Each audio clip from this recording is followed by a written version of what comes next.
Good morning to you. It's Wednesday, the 18th of January. You're watching Breakfast with me, Julia Hartley Brewer, on Talk. Coming up, nurses begin another 48-hour strike today as the biggest disruption so far is set to hit on Super Strike Day, February the 1st, with train drivers to walk out on the same day as teachers and civil servants. Some of those strikes we might notice more than others. Meanwhile, the Home Secretary has urged police forces to double down on their efforts to root out violent and corrupt officers. This after Metropolitan PC officer David Carrick admitted to being a serial rapist. And Nicola Sturgeon has accused the UK government of stoking a culture war amid bitter clashes between MPs in the Commons over Scotland's gender self-ID reforms. The time right now is coming up to 6:33. This is Talk Breakfast. Good morning to you. Thank you very much indeed, as always, for joining me on another bitterly cold day in January. Well, it's only going to get worse for everybody as things go on.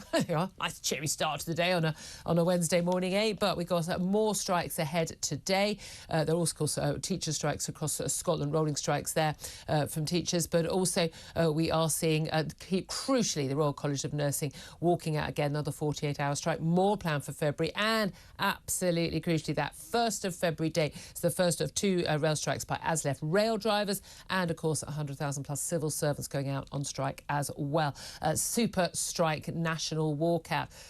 Are they coordinating those strikes? Of course they are. Well, we've also got the worry that the teacher strikes on the 1st of February. Head teachers are apparently refusing to put contingency measures in place to limit the impact on pupils and, of course, their parents as well, who also have to go out to work. We're going to get the latest inflation figures at 7 o'clock. This as which the consumer rights body discovered that basic groceries, the stuff you really do have to buy rather than a few luxuries, have gone up by way more than the 10% or so inflation rate that we all hear so much about in the headline figures. They've gone up by 3 times that, 30%, which perhaps tallies rather better with what you do find when you get to the supermarket checkout. Certainly does for me. We're going to talk about all of that.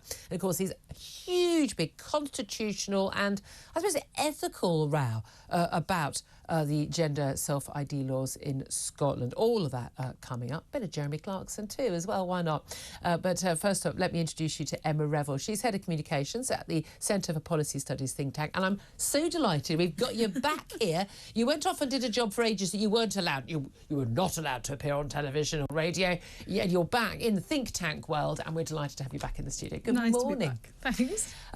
Shame there's so little to talk about. The Centre for Policy Studies, I guess, a conservative-leaning think tank, and often, actually, I think, can often provide quite a lot of the research that goes into a lot of conservative legislation, does it not, these days? Yeah, so we would self-describe as a centre-right think tank. We're looking at ideas to reinvigorate sort of... Wait a minute, the Tories are centre-right now, are they? Oh, hey, newsflash, everybody. Well, sort of looking at ideas to reinvigorate conservative thinking. Small C, not just big C. No, absolutely. But let's talk about strikes. Nurses, teachers, I mean, you name it. Every single day, the first thing I do is I get up and I look, who's on strike today? And we had a day the other day, but I went, there's no one on strike. I think unless you were doing unless you were applying to get your new driver's license. Yeah, unless you were doing a driving test. Yeah, you weren't affected generally. So that's something. But this Super Strike Day set for the 1st of February is going to things really hit. But a lot of people personally very much hit by nurses going on strike today and tomorrow. The Royal College of Nursing Chief Pat Cullen said, I mean, I have to say, a brilliant line. She said, patients aren't dying because nurses are striking. Nurses are striking because patients are dying. Is the government winning or losing the PR battle on this? I think it's fair to say they're losing, especially when it comes to nurses. It's a sector that are striking that will always, I think, have incredibly high public sympathy. People have personal experiences with the health service.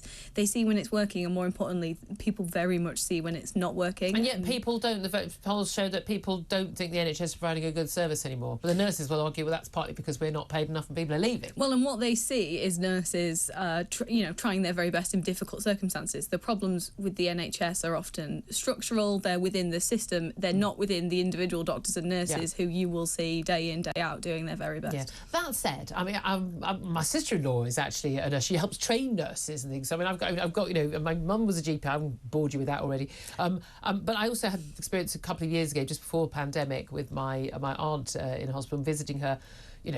most days, basically because the nurses didn't think that feeding people, very elderly people in hospital, was part of their job. Maybe it isn't, I don't know, but there's a reason why people lose weight in hospital when they're elderly. It's because they're not fed. And you put the food in front of them, they're not. But basically, she would have starved to death. As simple as that, if she did. My love of nurses kind of disappeared at that point when most of these nurses, and I'm going to be straight with you, huge women who waddled around the ward at the slowest pace I've ever seen, but were too busy to feed my aunt and the other women in the ward. And I would actually often say, like, could you help this lady? She's not eaten any of her food and you're about to take her tray away and she's not eaten anything.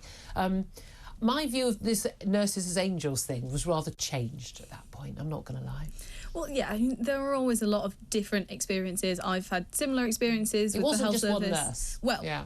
But it's not... And there are lots of nurses who do a brilliant job. Exactly. It's not every ward in every hospital. But unfortunately, I think as a country, we don't talk enough about the failings within the NHS. Well, we've just started to, haven't we? Wes Streeting, the Shadow Health Secretary, Keir Starmer at the weekend. I mean, I think a lot of us were quite surprised that he was talking about a lot of these things.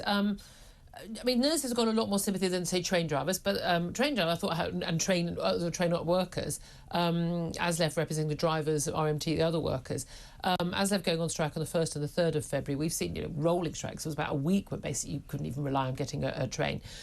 Civil servants going on strike on the 1st of February, they're probably going to have the least amount of support, aren't they? I mean, no one really knows what these people do. They're working from home anyway. Will we notice if a load of people in their pyjamas, supposedly at work, are in their pyjamas, supposedly not at work? Well, I suppose it depends on which part of the civil service you talk about. I think when we say civil service, we sort of look at one big bland picture. There's lots of different people doing, well, millions of people, hundreds of thousands probably doing different things. If you're in need of that particular bit of the civil service, you probably will notice, but we look at it as a whole. Yeah. But you should say there are different levels of support for different people. But there does seem to be some waning support for the strikers. But then there are also a lot of people who just feel like the government does need to do something to get on top of this. Do you think it's sustainable for Rishi Sunak to sort of, carry on through the next year? I mean, look, the government is saying we will discuss April 23 onwards pay deals, but we won't reopen the ones previously. We might be able to backdate a payment, talked about for some workers. We can do one-off payments, but they can't go into the sort of basically ongoing inflationary pay rises.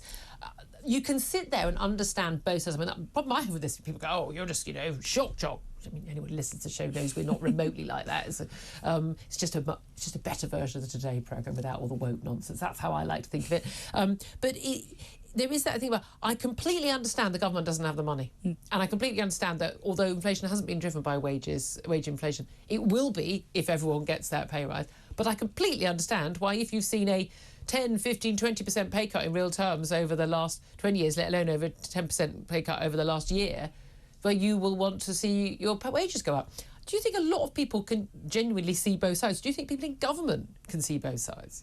I think people probably certainly can. I think the issue when you're looking at public sector pay rises is you can't give a 1% pay rise or a 5% pay rise to a particular set of nurses. You have to give it to everyone across the NHS. And there's a lot of them. That's how the pay scale works. There are a lot of them, and 1% will add a 1% public sector pay rise is hundreds of thousands, maybe millions of pounds. Well, obviously millions of pounds. Sorry. So and has to be paid for somehow. It does, and when the private sector is struggling, and the private sector isn't experiencing enormous pay growth either, although it is seeing some bouncing back from the pandemic, that's what they're the tax receipts that pay for the public sector pay rises. The problem is... public sector wages are also... they are, but the private sector is bigger than the public sector. You wouldn't get that impression from most people. You often don't. Is it 80% of people in this country work in the private sector? The vast majority of people. Yeah. You constantly hear about people in the public sector. The problem is the economy as a whole is not growing. If the economy as a whole was growing, this would be a completely different conversation. Yeah, that's crucial, isn't it? And it's notable, isn't it? I mean, we're going to get the latest inflation figures at 7 o'clock. 10.7% increase in November. That's the latest month we've got figures for. So we'll get the December figures. A lot of people really hoping they will be going. We've peaked and we're heading down. But this Which report yesterday showing that basic groceries are up by 30%, which is what we'll tell you. Because whenever I've talked to ministers, they say, well, inflation is at this rate. I think, when I go to the supermarket checkout, there's never an occasion, whether I've bought a week shop or I've just done the sort of, we need some food for dinner tonight, at no point do I go, oh, yeah, that's just gone up by 10%. I'm always sort of, how much? I mean, so that's sort of the basic stuff that people really have to rely on. So people on lower incomes are being hit by much higher inflation then. Now, wages, we discovered yesterday, have gone up by the fastest rate for more than 20 years. Private wages have gone up by 7.2% on average. The on average is crucial here, isn't it? Yeah. Public sector wages by 3.3%. Both of those being wiped out by inflation. Everyone basically pretty much has had a real terms pay cut in the last year. But those figures are a little bit skewed, aren't they? They're not quite accurate. When people say, oh, you know, private sector getting double the wage increases, that doesn't take into account the whole picture. Yeah, well, public sector wages were not as hit as hard by the pandemic. Obviously, if you look into different sectors of the private sector, say construction or hospitality, they were hit massively during the pandemic. And that sort of headline... The problem is when you talk about headline figures, that's they the got average. paid. They got paid every day. Yes, indeed. Whereas construction workers, hospitality, lots of different sectors, retail as well, you know... More precarious jobs. You know, also, I mean, public sector, that you're getting pensions. Once you take the pensions entitlement in, that is actually a much bigger variance. But as you say, didn't lose their jobs. But also in the private sector, there are certain key sectors where their wages are going up. And often it's people getting a new job, moving to a new sector. Yes. People who are staying in their same job.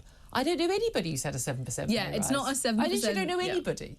Yeah, that's not the way it works. No, exactly. But there's so much more to talk about. I want to talk about this big row over trans and Scottish gender self-ID laws, this clash in the Commons, really foul, bitter exchanges, really getting a bit fed up of male MPs, men shouting down women who are concerned about women's safety and women's rights.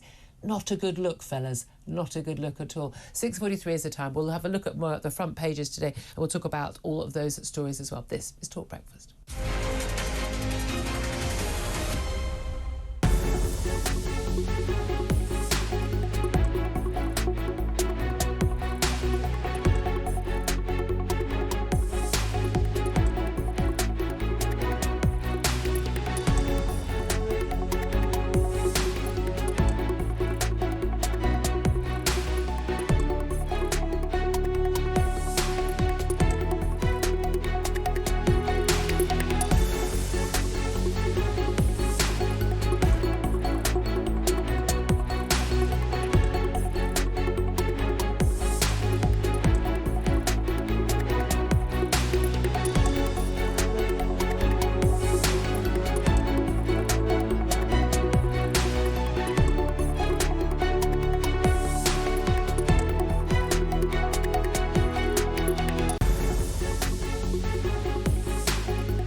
morning to you. This is Talk Breakfast with me, Julia Hartley Brewer. 6:47 is the time. Emma Revel from the Centre for Policy Studies think tank is still with me. Let's talk about another big issue in the news today, and that is the Scottish Gender Reform Bill. It's basically a gender self-ID bill, act, which has been put into place in Scotland, voted for the vast majority, cross-party support in Scotland. I think, frankly, dangerously, insanely, ethically wrong. The UK government has slapped it down. Alistair Jack, the Scottish Secretary, pointed out that actually it's simply a matter of what powers the Scottish government has over Scotland and what powers the UK government has. Equalities legislation is UK-wide.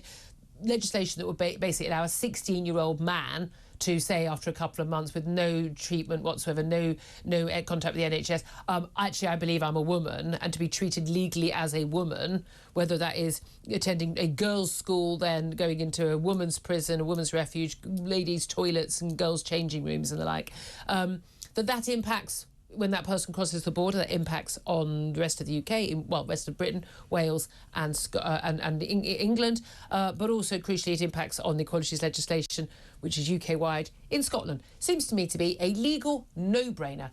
Nicola Sturgeon, Scottish Parliament, have completely overstepped their remit under devolution, and they need to, frankly, wind their necks in, quite apart from the fact that that legislation, I believe, is incredibly dangerous for women and undermines women's rights, and is actually incredibly dangerous for very confused 16-year-olds who would be allowed under this, not just by 18 at 16, to change their official legal gender.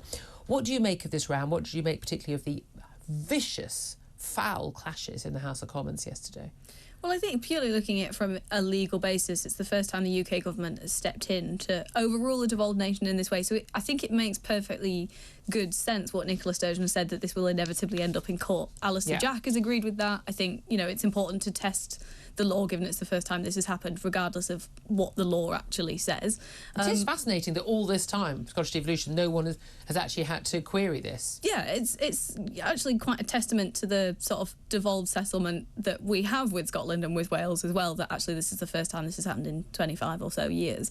I think there's a lot of public discomfort. I think polls in Scotland show that the idea of dropping the age to 16 is not something that has a majority of support among the public. I think, broadly speaking, we refer to 16-year-olds as children, not as adults. I have a 16-year-old. She's very mature, very clever. She's still a child.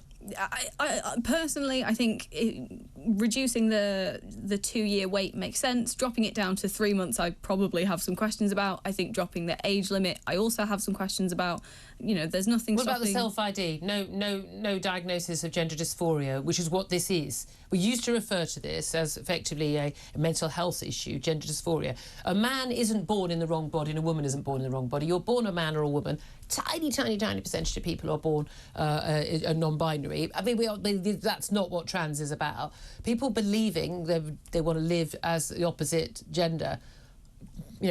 Wear whatever you want, dye your hair, grow your hair, call yourself Cynthia. I don't care. Live your best life and be free, and I will defend your rights to do that every day of the week. I'll march in the streets for you. But don't tell me, if you're a man, that you're a woman. And don't tell me, if you're a woman, that you're a man. And you don't. If you've got a penis and you're a man, you don't get to go into women-only safe spaces. Why is that so complicated? And what changed? Well, I think... you see, you're below a certain age, so you think that's probably transphobic, don't you? Well, I think that a gender recognition certificate doesn't, in and of itself, get you access to single-sex spaces. The problem is that it's the knock-on impact of, if, with these two things next to each other, people who administer single-sex spaces may feel as though having a gender... There's a societal pressure, a cultural pressure, and a bit of an expectation as well if you have the certificate. This law in and of itself, as far as I understand it, does not override the ability to have single-sex spaces. The concern is that it will add to a pressure. We've already seen that. We've already seen men who, again, these are sexual predators who are exploiting this law, exploiting these loopholes. We've seen it across the UK. We've seen it in America, in other countries where men pretend that they think that they are women, sexual predator men, and they gain access to women-only safe spaces, whether it's changing rooms, whether it's toilets, or whether it's, in some cases, it's been prisons. People say, oh yeah, that's going to happen. It's literally happened in numerous occasions. It is simply untenable. I don't understand why people find this even something that's up for debate. And there's also an issue, isn't there, which is mentioned on the front of the Telegraph today. We'll get to that in a second, just regarding basically this sort of the clash over conversion therapy. Basically, even if someone sort of says to their child, I don't think you are actually born in the wrong body, that somehow could be criminalised. We'll talk about that. Let's go through those front pages right now. The Times, their splash is don't let them eat cake. Sweet treats in the office are like passive smoking, says food standards cheap. I'm glad they're concentrating on the important things. You can't passively inhale a cake. You can't, but it does make it hard. I do think the whole let's just everyone bring a cake into the office every day thing is an issue for people who are trying to be healthy. And they also got a picture of Greta Thunberg looking very happy about being carried away by police after joining a protest against a mine in Western Germany. I fundamentally disagree with everything this young woman stands for, I have to say. There's an amazing bit of footage of her stopping with the police officers posing for photographs. It doesn't look very much like an arrest. It looks like a photo shoot to me. But also, levelling up is so 2019. Sunak's Tories are now gauging up. What's gauging up? I've missed that. What was levelling up? I mean, yeah. That one's passed me by entirely. Yeah, exactly. Well, we'll have to we'll have to learn more words for things that aren't happening. I mean, we're levelling down, aren't we, at the moment? Maybe they've realised that that's a PR disaster. Yeah, that is. It's a long-term project that can't be delivered within one election cycle. Yeah. She's very think tanky. The Sun. Obviously, this was quite hilarious. The FA Cup show sabotage. Gary Lineker last night drowned out during coverage of the FA Cup coverage yesterday. Drowned out by porn film groans as BBC studio pranked match of the Way. I think we'll play it a little bit later in the sports update. But basically, someone put a mobile phone under the seat, which meant that when he was interviewing people, the mobile phone ringtone was sounds from a porn movie. It was quite low tech. I thought it was a hack. Yeah. Just leave the phone there and ring it. Or somebody was about to be made redundant going, ha ha, this is my last trick. But yeah, it was very, very, very low tech, but clearly worked. I mean, I don't know if they used a Nokia 3310, but that would be the way to do it, wouldn't it? Daily Mail, strip the rapist PC of his £22,000 pension. This is David Carrick, of course, who admitted 49 charges against a dozen women, including 24 counts of rape. Going to prison, obviously, already in prison, awaiting his sentencing. But he's entitled to his 22 grand pension because his crimes were committed off-duty. Well, as far as we know, there's a gap in his offending, and police think that more victims may come forward, so that may well yet change. But just extraordinary. Oh, well, you weren't in your uniform at the time, so that's OK. I mean, really? The Daily Telegraph, picture of Kemi Badenoch, of course, the Equalities Minister, not looking very happy. Trans law could turn parents into criminals. The Equalities Minister reveals concerns amid backlash over ban on conversion therapy. Also, head teachers refuse to ease strikes pain on worst day of workouts for a decade. So on the 1st of February, when we see teachers walk out for the first time, National Education Union, not going to be helped by head teachers getting in, supply teachers and the like. That's going to be an absolute nightmare for pupils and parents. It is. It's a massive headache for head teachers, and it's really disappointing to see that they're not willing, or some are not willing, to put these contingency plans in place. Yeah, I mean, my view is take your kids to school, put them over the gates if you have to, and then leave and turn your phone off. Make it their problem. The Mirror, NHS strikes crisis. Bosses refuse nurses a fair pay deal but offer £40 an hour to those who cross a picket line. Idiotic, they say. I mean, you can't disagree with that, can you? Pretty idiotic. The Guardian, clamour for inquiry into officers who allowed rapists to stay in the Met. That's a very good point, that 9 opportunities over 20 years to stop this man. Also, Thunberg again detained at a coal protest in Germany. Everyone's used pictures of her looking very unhappy, but again, there's a video of her looking very smiley and happy about it. Daily Express, Rishi, bonfire of EU laws will help boost growth. The Daily Star, huge if true. The truth is out there. A Republican congressman says Joe Biden has covered up multiple UFO sightings. It's good to know there's always someone mad about when you need them. Lots more coming up, lots more top guests. We're going to be talking about the strikes, going to talk about inflation. This figures out in the next couple of moments. We're going to talk more about that Met officer and this battle over the trans self-ID law with Scotland. Oh, yeah, and Prince Harry getting into hot water with Iran. And, of course, Jeremy Clarkson getting into hot water with pretty much everyone else. This is Talk Breakfast.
On TV, on radio, and on your smartphone.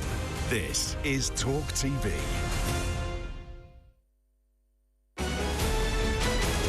This is TalkTV News. Good morning, I'm Emily Rose Adams. Thousands of nurses across England are going on strike today and tomorrow as a bitter pay dispute with the government continues. Nursing staff from more than 55 NHS trusts will take part in industrial action following 2 walkouts in December. Patients are being warned to expect disruption as thousands of operations and appointments are expected to be cancelled. And the NHS is urging people to use the services wisely. The Royal College of Nursing has been calling for a pay rise of 5% above inflation, though it has said it will accept a lower offer. But the Health Secretary, Steve Barclay, says unaffordable pay rises will stoke inflation. Basic groceries have soared by up to 30% in the last year as a result of inflation. According to the watchdog Which, the price of certain products such as butter, milk and cheese was almost double in certain stores in December. It comes as the latest inflation figures are set to be revealed this morning.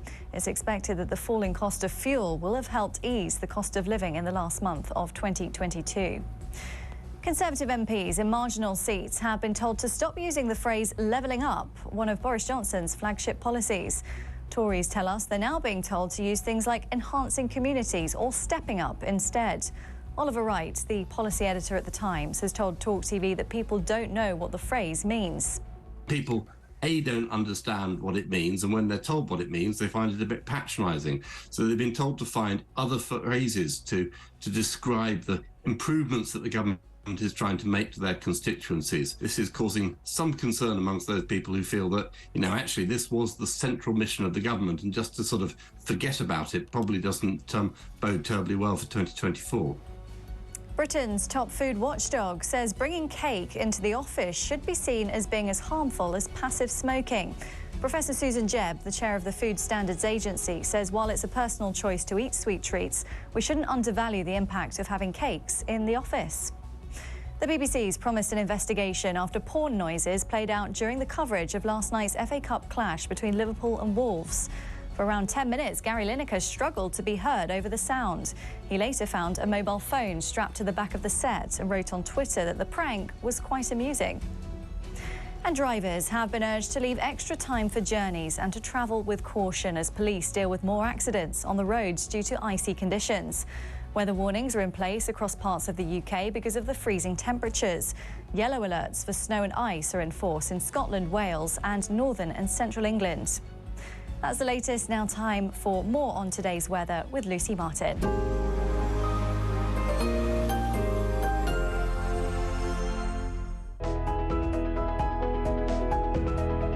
Times Business sponsors TalkTV Weather.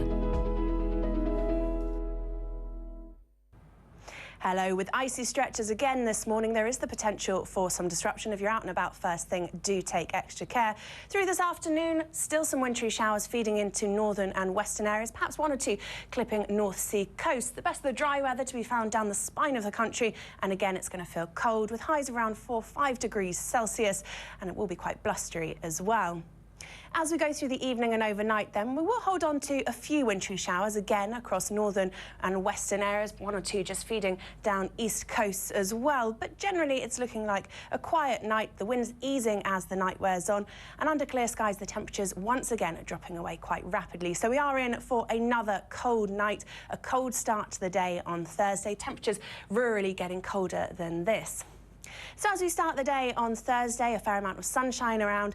There will be still a few wintry showers persisting across northern Scotland, a few feeding to Northern Ireland and northwest England, but they will tend to ease as the day wears on. The potential for some showery rain down towards the southwest, and the temperatures on Thursday once again feeling chilly. Times Business sponsors TalkTV Weather.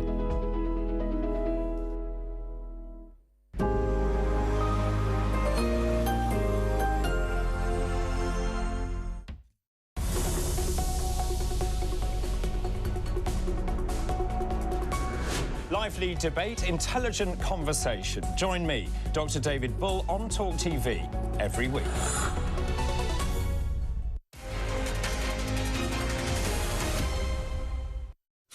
Good morning to you. It's Wednesday, the 18th of January. You're watching Breakfast with me, Julia Hartley Brewer, on Talk.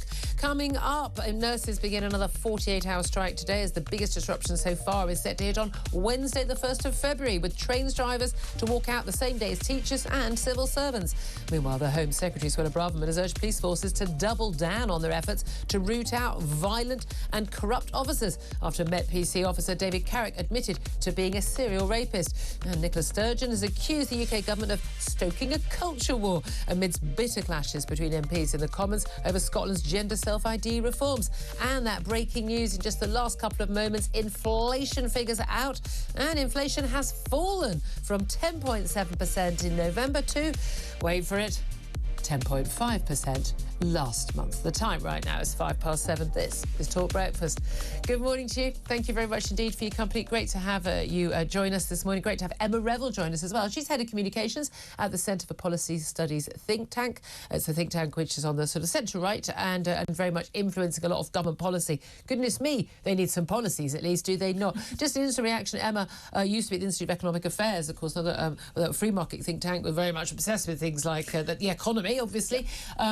Inflation has fallen. We always wait for these figures. We had the figures on jobs yesterday, wages. Inflation's fallen. I mean, okay, yay, it's not going up anymore, but down to 10.5%. It's down 0.2 percentage points from November to December. Anything to cheer about there? Well, I mean, it's better than up, I suppose. That's as much as you can hope for. You know, we will need consecutive falls, so we've only just had this month, well, December's figures, we'll have to wait. But if it continues to fall, then we'll hopefully have seen the peak. I think it means that, we will begin to move away from the worst, but it doesn't necessarily mean an improvement in terms of prices and wages. I detected a little bit of Winston Churchill there. It's not we're at the end of the beginning.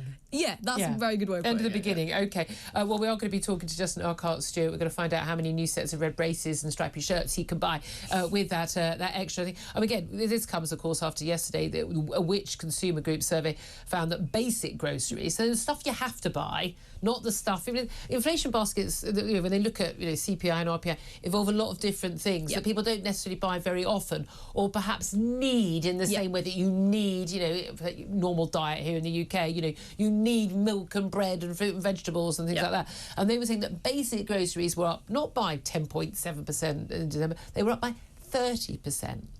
Well, yeah, the problem is when you look at a headline figure like 10.7, it's easy to go, oh, that means everything's up 10%. It doesn't. It means that's the average across the whole basket. You will have some items that go up a lot, and that some have gone down. And some have gone down because supermarkets have tried to hold their prices where they can. They haven't been able to for things that have been impacted, particularly by the war in Ukraine. No, indeed. Well, of course, energy prices ain't gone up by 10%. I think we all know that when we look at our direct debits, folks.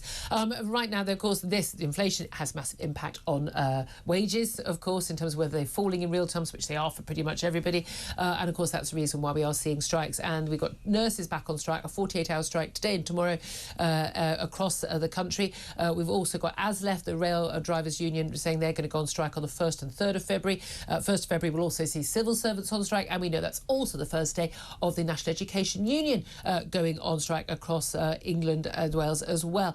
So Wednesday, the 1st of February, is going to be pretty much a national walkout day. Well, let's talk about that and plenty of other stories with my first guest of this hour, Conservative MP Anna First. Good morning to you, Anna.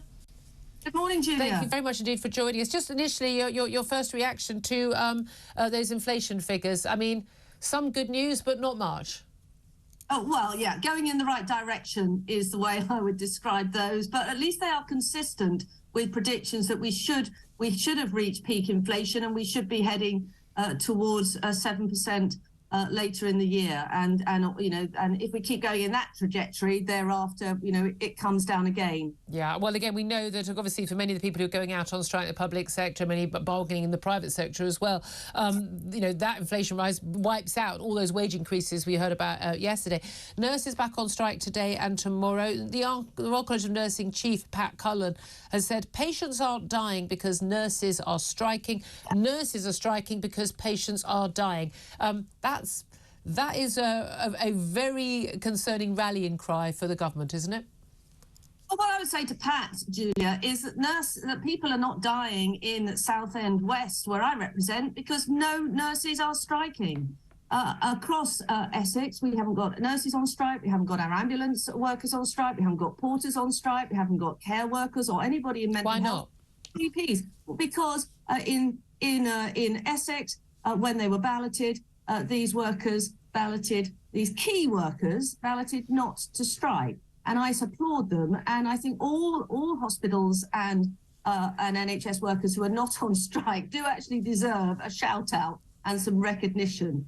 So what I would say is it's very unfair that those who are not lucky enough to live in Southend, where I represent, that they're not getting equal care, which is one of the reasons why I stood up in the Commons this week in support of the government's bill to bring in minimum service levels. Well, it's been called an anti-strike bill, but again, it doesn't stop people striking. It just requires a minimal service level. So, however, I mean, there are aspects of it I agree with, which is in terms of that there should be a requirement for people working in the public sector only, those crucial sectors where other people are reliant, and by the way, they're paying their wages as taxpayers, that they should be entitled to some basic services so that they can go about their daily lives and travel to work, etc.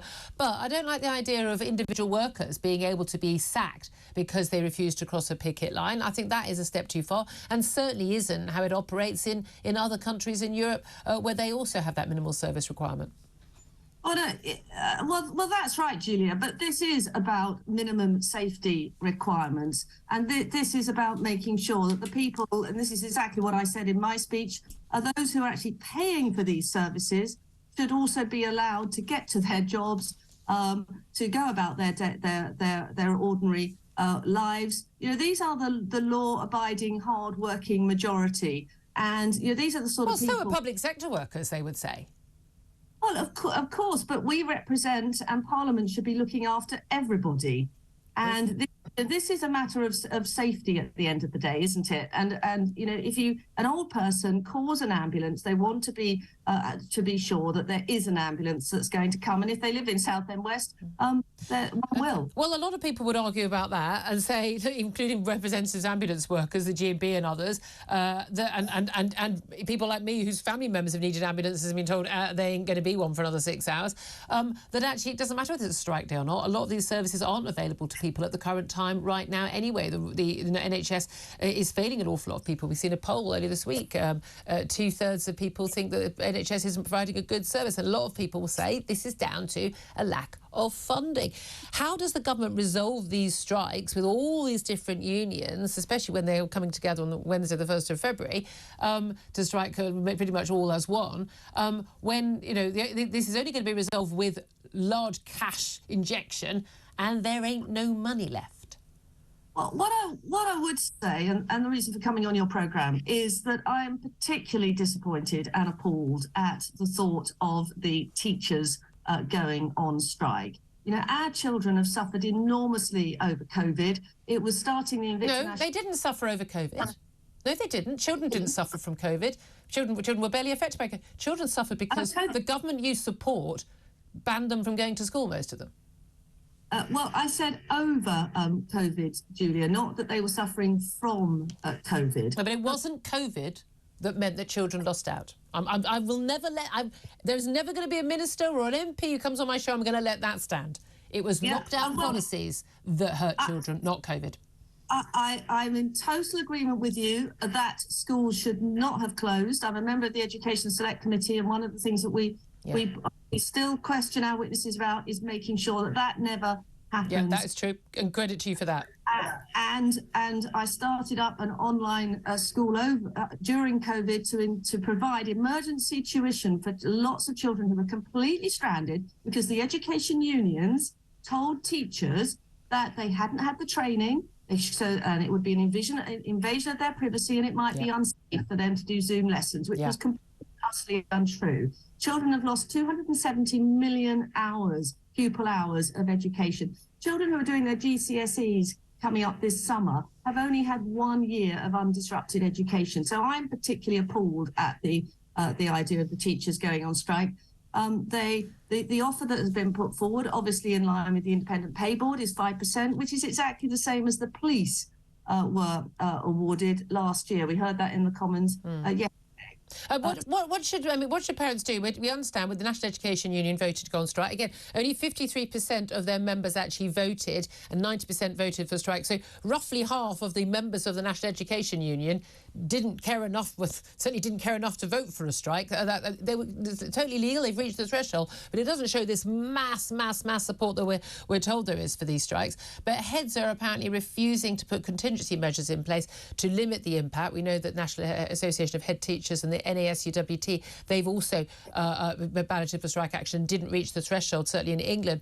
But they could have, bigger class sizes. They could get volunteers in, supply teachers, try and make sure there's limited impact. If they don't do any of those measures to try and limit the impact, what should parents do? Because I would suggest that parents, whatever age child, take their children to school that day anyway and leave them at the school gate and leave and turn their phones off.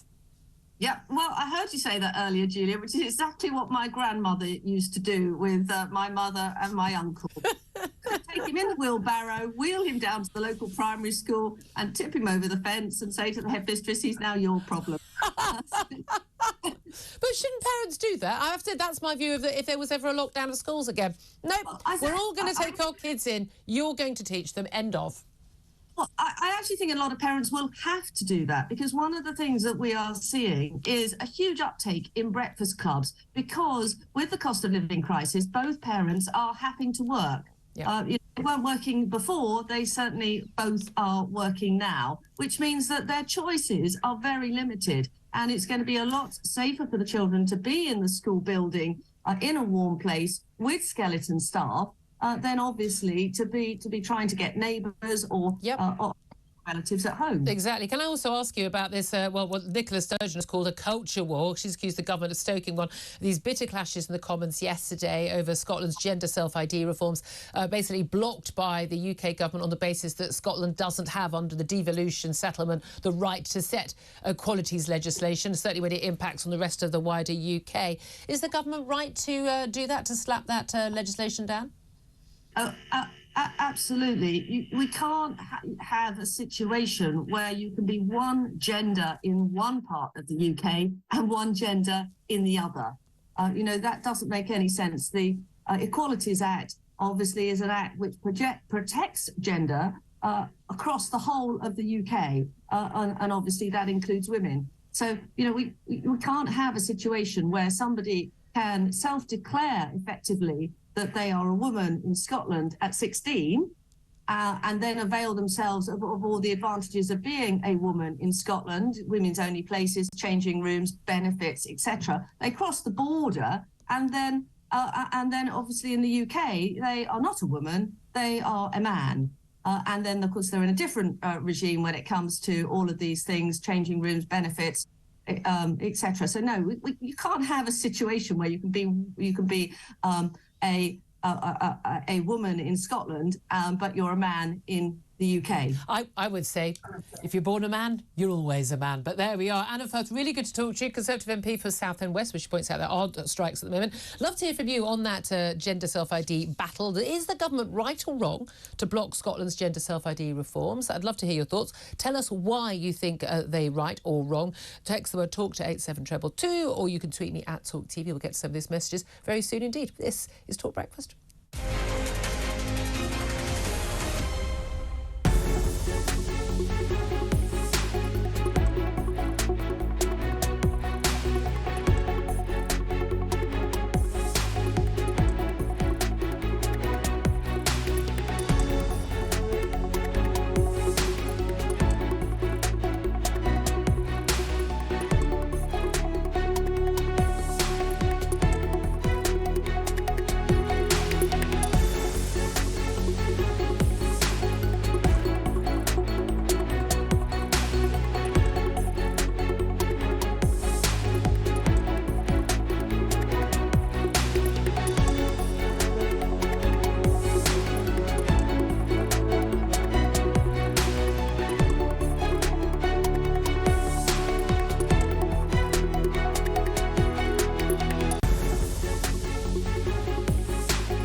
Good morning to you. This is Talk Breakfast with me, Julia Hartley Brewer. 7:21 is the time.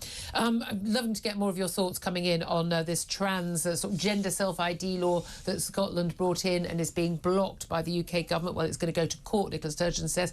She loves going to court, doesn't she? That woman spends more money on lawyers than anyone else. But I want to hear from you. Do you think the government in the UK is right or wrong to block Scotland's gender self-ID reforms? And tell us why. I'll get to some of those messages in a couple of moments. First up, though, let's talk about inflation. At 7 o'clock, the Office for National Statistics released their latest figures on inflation. And whoop, whoop, inflation is going down. Yeah, it's plummeted. In November, it was 10.7%. It is now, the latest figures for December, 10.5%. Now, I don't think there's much to be cheering about right now. You might not be sort of, dancing around the bedroom or the kitchen right now, but it's going in the right direction at least. Well, the Chancellor of the Exchequer, Jeremy Hunt, boo hiss, has said high inflation is a nightmare for family budgets, destroys business investment and leads to strike action. So however tough, we need to stick to our plans to bring it down. He says while any fall in inflation is welcome, we have a plan to go further and halve inflation this year, reduce debt and grow the economy. But it is vital that we take the difficult decisions needed and see the plan through. He adds that to help families in the meantime, we're providing an average of £3,500 of support for every household over this year and next. It is important to remember that actually there are large sums of money coming from the government, but bearing in mind it's also coming from us because we're the taxpayers and the government doesn't have any money of its own. Well, let's talk about all of this with Justin Urquhart-Stewart. He's an economist and, of course, chairman of the Regionally Investment Platform. Good morning to you once again, Justin. Good morning, Julia. Morning. Well, it's good to know your red braces and stripy shirts are only going to go up by 10.5%, not 10.7%, eh? I mean, it's good news of the sort, right? It's not a huge drop, but you go back to, say, November, it was over 11%, so it's got a bit better. But actually what you need to do is actually look at what this is made up of. If you look at actually the cost of, say, fuel, gas and things like that, and oil, actually that's come down a lot. Shipping, that's come down a lot. And it takes a while to work its way through the system. So also those elements will take about 3 or 4 months. But you start seeing some improvement coming through. But what it means, though, there's huge variation when you look at actually things, so the basic foodstuffs and things like that. For instance, if you have fortified wine, I don't actually drink much fortified wine, but actually it's actually gone down in price. Great, sherry's cheaper, everybody. Great. There, right? So go off and go do that. But on the other hand, you've got pasta. Pasta's still running at 36%. Yeah. So what's happening is it's the areas of the weakest areas of the community, the poorest people being hit by the cheapest food. I mean, this is which consumer group they looked at basic groceries, and we've had this before, haven't we? The campaigner Jack, I can't remember her last name, the campaigner on poverty, pointing out that actually the cheapest goods that people on the lowest incomes have to buy just to sustain life, those have gone up by far more than the headline rate of inflation, and which then basic groceries have gone up by 30%, and that would tally a lot more with people's real life experiences at the supermarket checkout, because whenever I keep reading this inflation's at 10%, my energy bill ain't gone up by 10% and my basic groceries haven't gone up by 10%, and people who are on the lowest incomes, most of their income goes on a lot of these basics. Absolutely, and then what you'll find actually, some things like the electrical goods, televisions and things like that, they've actually all gone down and are not being affected by inflation at all. Really, there's a big difference. Now, you also have to be careful of certain companies here who don't play fair with the rules. As far as they're concerned, this is a very good way of actually getting your margins back up again, but blaming somebody else. Who do you blame? Well, the rest of the world with inflation. Blame Mr. Putin. Why not? Yeah, exactly. But also a lot of goods have gone down. The inflation, the item has gone up a bit, but also it's gone down. It's shrunk by 10%. So you're actually seeing a much higher inflation rate. We talked yesterday on the show about wages. They're up at the fastest rate for 20 plus years. So we saw a slight rise in employment. And private sector wages have gone up by 7.2%. Public sector wages by 3.3%. But again, those figures have the averages. They don't necessarily represent me. I mean, I don't know anybody who's had a 7% pay rise in the private sector. Pensions also on top of public sector wages make a big difference. But the key thing is, it doesn't really matter what your wages are going up by. If they're below 10.7%, you've had a real terms wage cut. And that's what, of course, is driving a lot of these strike actions we're hearing about. Absolutely, and if you just then add that across a few years, then actually the number can get quite large. Now, so you have to be very careful. because some of the calculations have been using CPI, Consumer Price Index, opposed to RPI, Retail Price Index, one of which would include things like your mortgage payments and the other doesn't. But what that means is the calculation can vary hugely, almost double it over a period of 10 years. So some of the claims by the teachers are saying that actually they're 20% behind. Actually, if you change the rate of inflation of the calculation, that'd be about 10%. Yeah. So I'm afraid the devil is in the detail with all these figures. What you can say, though, is it's the weakest in society being most heavily hit. But the good news is the figures will be improving over the next few months. We can see the futures market for goods is getting cheaper. Obviously, the war in Ukraine will still have an impact. But you're already seeing countries finding a way around that, finding alternative fuel supplies and alternative facilities. But when we have these announcements, say Rishi Sunak and his 5 pledges, and everyone was saying, well, actually, a lot of those things were what forecasters were saying about things like inflation anyway, the economy growing. There is an element where lots of experts are saying they could see the Ukraine war ending by the end of this year. As you say, we've already got a lot of those workarounds when it comes to energy prices and getting wheat out of the country and the fertilizer and the like, those ports in the Black Sea. But we've also got a situation where, China is stopping this insane zero COVID policy, and actually, therefore, production is going to be sort of, and supply routes are going to be a bit more insane.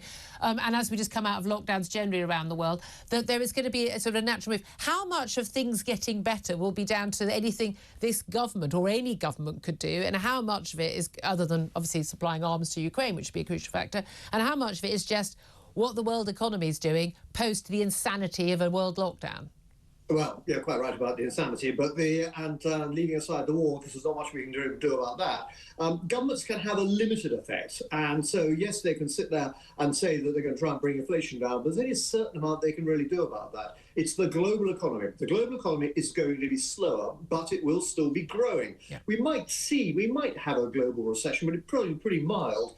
Much more likely, though, inflation will start coming down, interest rates in America will peak and start coming down. So in a year's time, things could look quite considerably different. Not exactly buoyant, but getting better from where we are now. The next year is going to be difficult, but actually in 12 months' time, we'll be improving. It's not downhill all the way. Just finally, but people going on strike, we've got this, 1st of February, Wednesday. It's interesting that they've chosen a Wednesday. Monday and Friday, people are working from home. A lot of the people who might have been affected. Wednesday, we'll, see railway workers, teachers, civil servants all out on strike on the same day. There's going to be an impact from that. But anyone who, public or private sector, who doesn't get a pay rise above 10% right now, whatever that happens, even if they get sort of one-off payments, they are still going to be in real terms worse off in, say, a year's time than they are now, right? Yes, they are. That can be the case. Unless, of course, that is they want to go and drink sherry the entire time, in which case all their problems will just go away. If we could all just survive on sherry, Justin, we'd all be a lot happier. Justin, great to talk to you. Justin Urquhart-Stewart, always a pleasure. He's economist and, of course, chairman of Regionally Investment Platform. Let's just bring in Emma Revel from the Centre for Policy Studies. I mean, inflation is interesting. It is something of what the Home Office Minister, we're going to talk to a little bit later in the show, talk about. It's the great evil. It makes everybody poorer, but it makes people at the bottom end of the economic power poorer than anyone else. Yeah, because they're spending a greater percentage of their income on food, especially basic food, which, as you've said, which have pointed out is going up at quite an extraordinary rate, and fuel. And they are the things that are most impacted by the global pressures, particularly Russia's invasion of Ukraine. Are you optimistic? And it's interesting we say we can't do much about Ukraine, other than the fact, of course, it was a decision to have economic sanctions. I mean, I agree with that decision, but it is a political decision to do that. It was an insane decision by lots of European countries to rely on Russian gas, and for us not to, in this country, to have built nuclear power stations and provided ourselves some more security. So, I mean, there are lots of these things that actually do result from decisions. Yeah. The decision to arm Ukraine, but not arm Ukraine enough for a long period of time to defeat Russia and end that war quickly. If we did see an end to that war, and if Xi Jinping in China doesn't sort of close down factories en masse, he's done for the last few years, we could be getting pretty much back to normal. But do you think we'll ever recover properly? I think we will recover properly. It's just about how long it takes and how much it feels like a recovery. Because I think when we were talking about Rishi's 5 pledges, one of the things is that with inflation, it will come down inevitably. Fingers crossed and everything over this year, as we work around fuel prices and things like that. But once people have felt the low, the high won't. We won't feel like a high. Yeah, that's the thing. Yeah, exactly. And you've lost those savings. You've had those. That money is gone for good, isn't it? Yeah. 7:31 is the time. This is Talk Breakfast.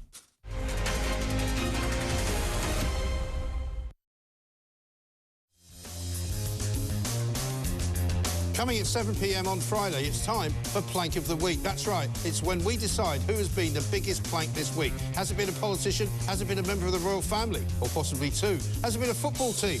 Has it been an entire country? We will bring you the nominations. I will bring you the actual plank, and the prize is right in front of me here. Don't forget, it's Talk TV, it's me, Mike Graham, and a gorgeous panel of great guests. It's all here. It's 7 p.m. Thank you very much indeed for joining me. I'm Julia Hartley Brewer. This is Talk Breakfast. On Talk, of course, still with me, Emma Revel from the Centre for Policy Studies. Question I'm asking you this morning, we're going to be talking about this in a few moments' time as well. This gender self-ID law in Scotland that is being basically blocked by the UK government. Threats of legal cases by Nicola Sturgeon. Vicious, nasty clashes in the House of Commons between MPs over this issue. Usual completely and utterly wrong and factually wrong allegations of transphobia against basically usually women, standing up for women's and girls' rights. But I'm asking you, is the UK government right or wrong to block Scotland's gender self-ID reforms? And if so, right, tell us why. And if wrong, tell us why. You can get in touch. You can tweet me at TalkTV. You can text the word talk to 87222. Let's get some of those messages on the air. Valerie says they're correct. If it's unlawful, then it needs to be addressed. Equally, it is ill thought out. Women's groups are not properly consulted or heard. Any risk is a potential harm. Ralph says absolutely the right thing to do. Allowing individuals to self-identify their gender without any kind of oversight or verification could lead to abuse and fraud, as individuals may falsely claim to be a certain gender in order to gain access to certain rights or privileges. Keith says Scotland can do what they like and live with the consequences, but if it affects UK law, then no way. Tony says let them do it in Scotland, but if any of them come to England and demand the same benefits, tell them no. Again, people talk about this benefits, Emma Revel, of like being a woman. I mean, I'm very happy to be a woman, but I mean, I don't think it's a bad thing to be a woman.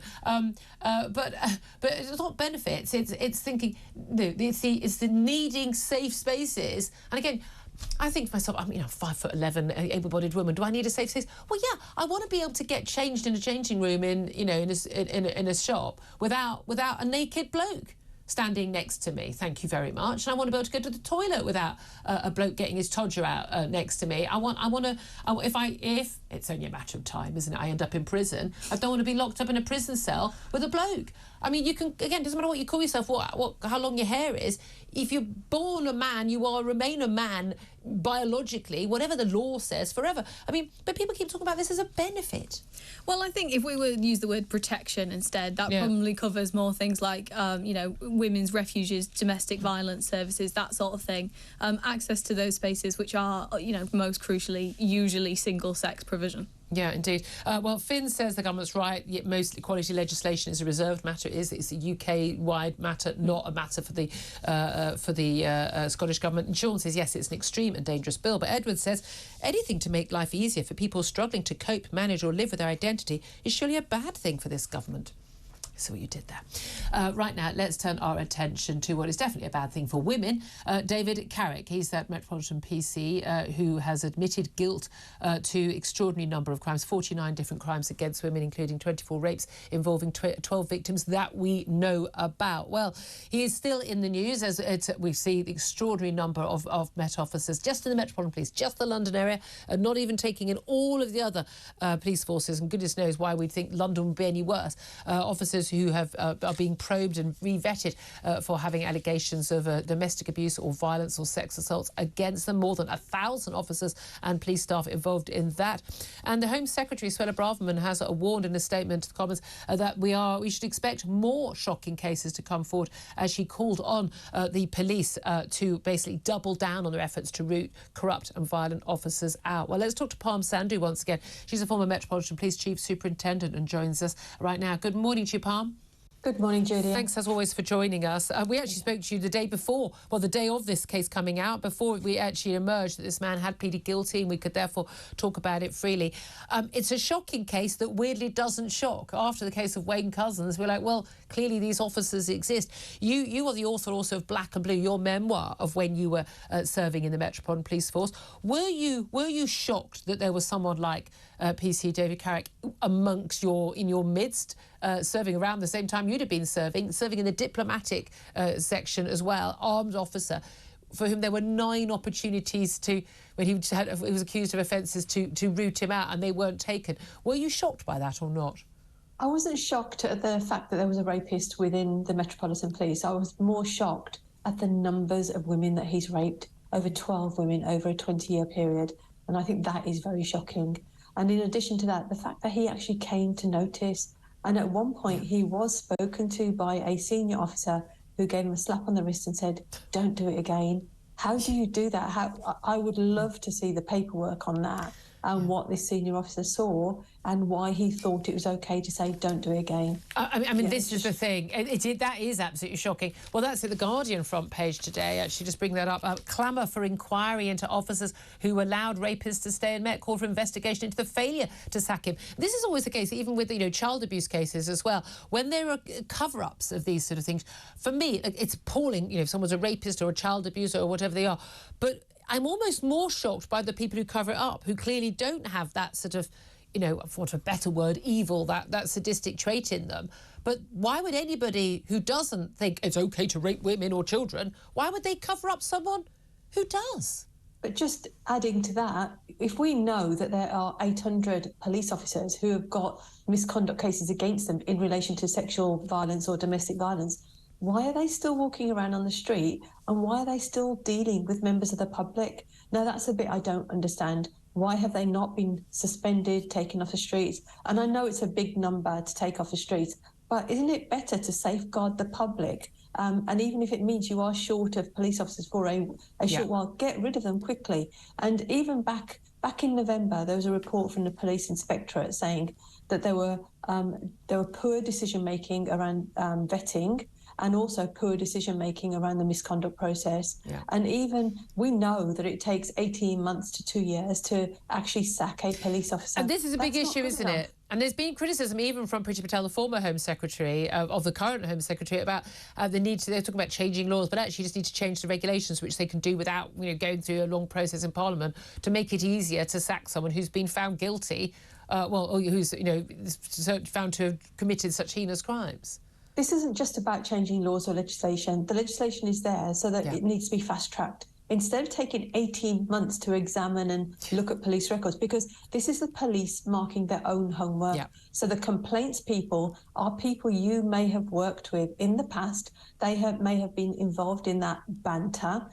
So how complicit are they? It needs to be an independent body that looks at police vetting and also the police complaints. Yeah, absolutely. And of course, there's also big complaints today in front of some of the papers, the revelation that because the crimes committed by PC David Carrick were committed off-duty, this just blows my mind. He's still entitled to his, it's a huge pension, £22,000 a year pension. Of course, he's going to spend the rest of his life behind bars, although knowing this country and our judicial system, maybe just 10 years, because no one actually serves there full-time anymore. But he's entitled to his pension. Now, Home Office Minister Robert Jenrick, who we're going to talk to a bit later on the show, he has already said this morning that the government would support the rapist policeman being stripped of his pension. But how is it even allowed that he would be allowed to keep his pension? The police pension is his money. He contributed 14% of his money through the 20 years that he was raping and abusing women. So it would be very difficult. It would be an interesting challenge. People lose their pensions for other things. But I mean, even if he raped someone while he was on duty and being on shift, then he would lose his pension, but he'd still have paid into it. It is wrong. It does seem wrong that he was making that money whilst he was raping women. Yeah. But it would be an interesting challenge because it's actually him contributing. That's not a government pension, that's his private pension. It's a private pension, but an awful lot of that money in that private pension is paid for by taxpayers and by the women who could have been his victims. It's an extraordinary case, isn't it? Parm Sandhu, former Metropolitan Police Chief Superintendent, also author of Black and Blue. Always good to talk to you. 7:40 is the time. Let me bring in Emma Revel from the Centre for Policy Studies, listening to that. I mean, I asked actually a government minister yesterday, do you actually feel safe on the streets? I mean, this isn't just London. There will be rapist police officers. There will be more of them in the Met, and there'll be more of them in police forces around the country. Is the pensions row, is that a sidebar on this? Does it matter? I think it matters, and it's something that certainly people reading in the papers this morning will be quite upset by, the idea that he's allowed to keep his pension.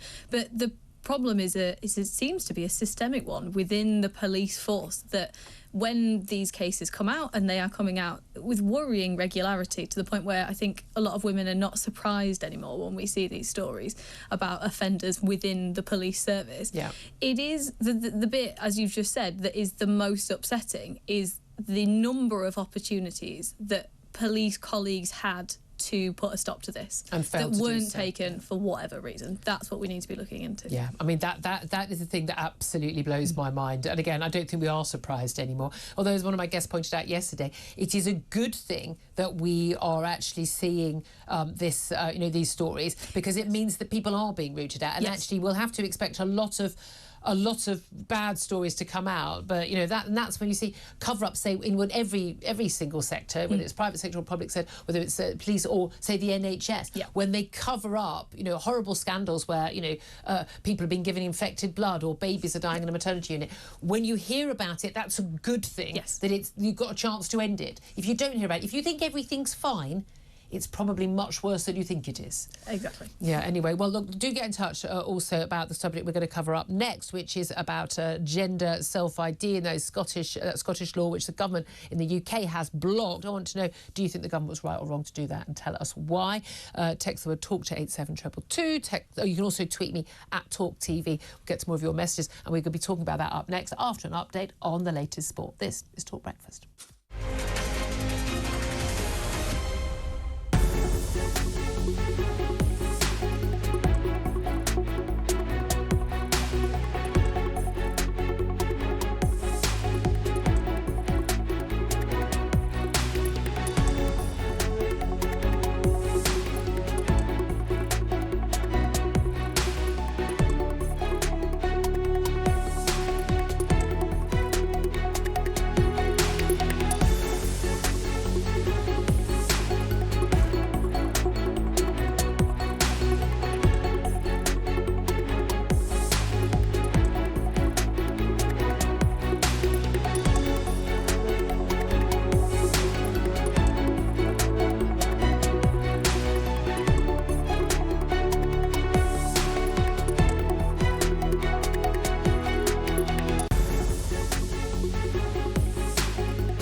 Good morning to you. This is Talk Breakfast with me, Julia Hartley Brewer. We're going to talk about that new trans law in Scotland that may or may not be allowed to stand, depending on court cases, etc., etc. First up, though, let's get the latest sports update with TalkSport reporter Nick Ellaby. Good morning to you. I hope you've checked under your chair to check if there's anything taped under there. I have to say, if you don't know what that's about, then we're just about to enlighten you. This is during sports coverage. Was it Match of the Day yesterday, the BBC? Gary Lineker getting pranked. Shall we have a little listen?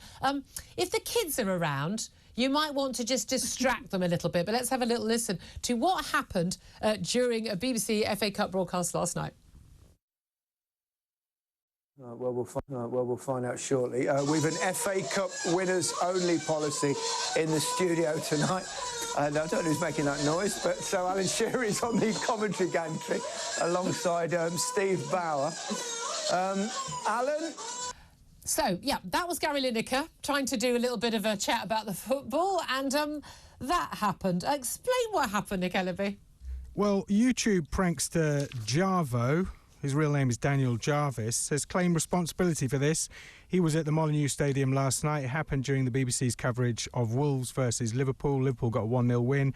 But yeah, you heard there Gary Lineker talking. It looks like Jarvo taped a phone under Gary Lineker's chair and then rang it and had set that ringtone, on the phone. It's actually a very famous prank that's been going for years and years and years. Usually what happens on WhatsApp is someone gets sent an innocuous-looking video, then they open it, and that's the noise. And that's what plays out. And it's basically the soundtrack of a porn video, isn't it? But do tell the kids that it was, I don't know, monkeys or elephants or something. You could disguise that one, but yeah, it's all quite good. The name of the actress, if anyone's interested, is Alexis Texas. Did we need to know that? Well, it's just a bit of extra information for the listeners and viewers. Nick, let's talk about who's buying and selling clubs. Man United, of course, up for sale, but an interesting new bid coming in. Yeah, that's right. So Jim Ratcliffe, he's worth $6 billion or maybe more. His Ineos chemical company has now formally put themselves in the process. The Glazers, the owners at Manchester United, not popular there at all. I think Man United fans want them out as soon as possible. They, I think, want more than $5 billion for the club. Chelsea went for 2.5 plus investment on the stadium and everything else. But yeah, so Jim Ratcliffe, boyhood Man United fan, but also when he was living in London, did say he used to go to Chelsea games a lot. So, but yeah, I think Man United fans will take anyone, but the Glazers, won't they? Just finally, Australian Open and a shock defeat. Yeah, defending champion, men's champion Rafa Nadal is out. He's lost in straight sets to the 27-year-old American Mackenzie McDonald. Rafa, actually, just seeing the interview, he said he was struggling with an injury. He didn't want to retire from the match as defending champion, but says he's sad and tired. He's also a new father, so I'm not surprised. Nick Ellaby there of the sport. Thank you very much. Of course, he's a TalkSport reporter, and it is a massive week of commentary games on TalkSport this week, with Liverpool, Man United, Man City, Spurs and Chelsea all in action. TalkSport really is the home of football. Listen to TalkSport on DAB or download the app. 7:49 is the time. Let's talk about the new trans law in Scotland. This was brought in by Nicola Sturgeon, voted for by a variety of cross-party support across the Scottish Parliament for basically self-ID, not just for 18-year-old adults plus, but going all the way down to 16. Of course, you can vote at 16 in Scotland, but basically not requiring you to live for 2 years as the opposite gender, not requiring you to have any medical diagnosis with gender dysphoria, no intervention, no drugs, no surgery, no nothing. You can, if you're a man or a woman, basically say after a period of only a few months, basically, I'm the opposite gender and I want to be recognised as such. But what happens, of course, when you cross the Scottish-English border, of course, is that you are no longer under the UK-wide equalities legislation, the gender you claim to be or think you are. You're the gender that you were born into. So with that clash in mind, and given that devolution laws reforms didn't actually include the ability to set equalities legislation, the UK government yesterday blocked that move. Well, that led to heated exchanges in the House of Commons. There's some really quite outrageous treatment of women MPs standing up for women's rights in the chamber by male MPs, who, of course, are the nice people, aren't they? Well, let's talk about this with Miranda Yardley, a human rights activist who is herself a trans woman. Good morning to you, Miranda. Oh, hi, Julia. Thank you very much indeed for joining us. Now, you're very clear, aren't you, that you are a trans woman. You were born male. you are still biologically a male and will be for your entire life because that's what you were born, but you live as a woman, and we are absolutely very happy for you to do so, and respectful and empathetic, etc. But the law in Scotland wants to go a lot farther, doesn't it? It wants to actually go down to 16-year-olds being able to do this, but also this idea that there is in no way is there an expectation that people need to have gone through any medical or psychological process to get to the point of legally changing their gender. Do you agree with that or not?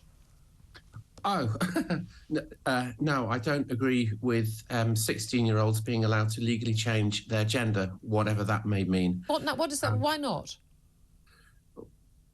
We don't allow. Well, what is the point? If you're 16 years old, you're a completely different person at 16 to how you are at 18 to how you are in your 20s. I think all of this whole idea of changing gender, whatever that may be, is fallacious. I think the whole idea that you can even change sex is fallacious. To pick up on the points you made in your very generous introduction to me, I don't think that I'm any form of woman.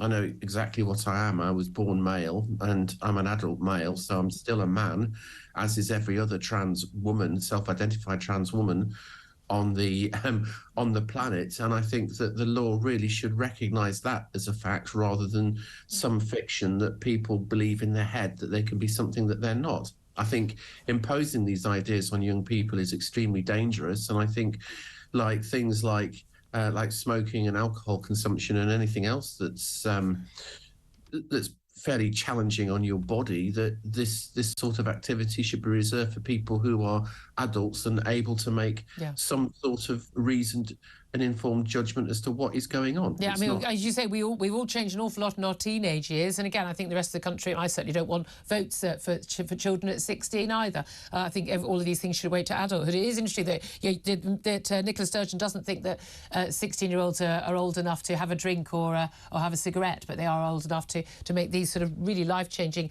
and in some cases when you have surgery and treatment, body-changing, life-altering decisions. It's interesting, some of the things you've said there would be categorised by many, certainly on social media, and perhaps by a lot of sort of virtue-signalling MPs in the House of Commons yesterday, as transphobic. You, Miranda Yardley, trans woman, that you are transphobic because you don't believe that a man can become a woman. Yeah, it's great, isn't it? Well, if you look at the definitions of transphobia, this allegation of transphobia is absolutely empty. It's meaningless. We have probably nobody outside of the culture wars have noticed LGBT plus Labour have been doing some sort of consultation on transphobia, and this statement has been bandied around again. It's been going around for a couple of years. It's been bandied around again, giving a long list of things that are transphobic, and you might as well just say pretty much everything is transphobic. It's just another way of shutting women up. And as we could see in the House of Commons last night, and I think it was Ben Bradshaw and Lloyd Russell Moyle, what a pair of repulsive men. I have to say, the way they treat shouting down Rosie Duffield, a prominent campaigner for women's and girls' rights on the Labour side, being shouted down and treated absolutely disparagingly. And I'm very disappointed the Commons Deputy Speaker didn't step in and stop that, I have to say. And I think anyone should see that video, should see just how disgusting this is. But this is the thing. This is, for most people, this is about, well, there's a devolution issue, which Nicola Sturgeon is trying to draw up, and we'll talk about that with political guests later in the show. But there is also just women's safety issue. The idea that someone can say they're a woman in particular when they're actually a biological man, enter changing rooms, women's prisons, other safe spaces, at 16, girls' schools, girls' toilets in schools. These are issues that women have a right to speak out on and a right to be concerned about, aren't they? Yeah, absolutely. And as we saw in the House of Commons last night, we have men doing what men have been doing for millennia, which is telling women what it is to be a woman and then attempting to move the goalposts. And I'm absolutely convinced this whole thing is manufactured to try to create some kind of constitutional conflict between the United Kingdom and Scotland, and it's the last gasp of a political party that has absolutely no remit and absolutely nowhere to go. Miranda Yardley, human rights activist, trans woman, thank you very much indeed for joining us. Maybe bringing in Emma Revel from the Centre for Policy Studies. Everyone's saying that this is the Tories stoking up a culture war. They didn't bring this law in. I think Rishi Sunak's absolutely horrified at having to get involved in this. I'm glad he is. I bet he's going to back down, though. I don't think he will. I think the idea that this needs to go to court is, you know, Nicola Sturgeon says it inevitably will. Alistair Jack, the Secretary of State for Scotland, agrees that it probably will. And I think regardless of the content of the law, the fact that this is the first time the UK government have stepped in this way to overrule Scotland means it probably should go to the courts for them to decide, because it's the first time this kind of law has been tested. This quality legislation is for the UK government, not the Scottish government. They don't have the right to do this. It does impose issues. I don't even want this to come into force in Scotland, I have to say. So much more to talk about. Love to hear your thoughts on this as well. Do get in touch. This is Talk Breakfast.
On TV, on radio, and on your smartphone.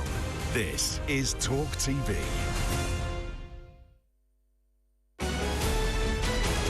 This is TalkTV News. Good morning, I'm Emily Rose Adams. UK inflation has fallen slightly for the second month in a row, but still remains close to a 40-year high. The Office for National Statistics say the drop from 10.7% in November to 10.5% in December is due to the falling cost of fuel and clothing. Although the rising price of restaurants, hotels and food is stopping it from coming down any further. Economist Justin Urquhart-Stewart's told us that the global economy will start to pick up again this year. It's the weakest in society being most heavily hit, But the good news is the figures will be improving over the next few months. We can see the futures market for goods is getting cheaper. Obviously, the war in Ukraine will still have an impact, but you're already seeing countries finding a way around that, finding alternative fuel supplies. Thousands of nurses across England are going on strike today and tomorrow as a bitter pay dispute with the government continues. Nursing staff from more than 55 NHS trusts will take part in the industrial action following 2 walkouts in December. Patients are being warned to expect disruption as thousands of operations and appointments are expected to be cancelled, and the NHS is urging people to use services wisely. The Royal College of Nursing has been calling for a pay rise at 5% above inflation, though it has said it will accept a lower offer. But the Health Secretary, Steve Barclay, says unaffordable pay rises will stoke inflation. Conservative MPs in marginal seats have been told to stop using the phrase levelling up, one of Boris Johnson's flagship policies. Tories tell us they're now being told to use things like enhancing communities or stepping up instead. Oliver Wright, the policy editor at The Times, has told TalkTV that people don't know what the phrase means. People don't understand what it means, and when they're told what it means, they find it a bit patronising. So they've been told to find other phrases to describe the improvements that the government is trying to make to their constituencies. This is causing some concern amongst those people who feel that, actually this was the central mission of the government, and just to sort of forget about it probably doesn't bode terribly well for 2024. Britain's top food watchdog says bringing cake into the office should be seen as being as harmful as passive smoking. Professor Susan Jebb, the chair of the Food Standards Agency, says while it's a personal choice to eat sweet treats, we shouldn't undervalue the impact of having cakes in the office. The BBC's promised an investigation after porn noises played out during the coverage of last night's FA Cup clash between Liverpool and Wolves. For around 10 minutes, Gary Lineker struggled to be heard over the sound. He later found a mobile phone strapped to the back of the set and wrote on Twitter that the prank was quite amusing. And drivers have been urged to leave extra time for journeys and to travel with caution as police deal with more accidents on the roads due to icy conditions. Weather warnings are in place across parts of the UK because of the freezing temperatures. Yesterday, the temperature plummeted as low as -9.8 degrees Celsius in the village of Topcliffe in North Yorkshire. That's the latest. Now time for more on today's weather with Lucy Martin.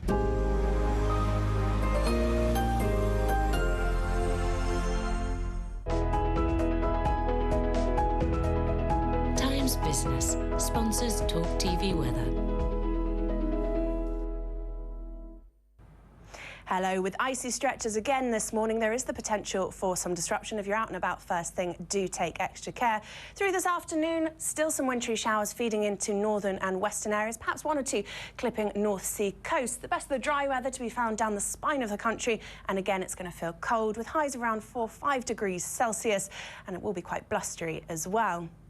As we go through the evening and overnight then, we will hold on to a few wintry showers again across northern and western areas, 1 or 2 just feeding down east coasts as well. But generally it's looking like a quiet night, the wind's easing as the night wears on, and under clear skies the temperatures once again are dropping away quite rapidly. So we are in for another cold night, a cold start to the day on Thursday, temperatures rurally getting colder than this. So as we start the day on Thursday, a fair amount of sunshine around. There will be still a few wintry showers persisting across northern Scotland, a few feeding to Northern Ireland and northwest England, but they will tend to ease as the day wears on. The potential for some showery rain down towards the southwest, and the temperatures on Thursday once again feeling chilly. Times Business sponsors TalkTV weather.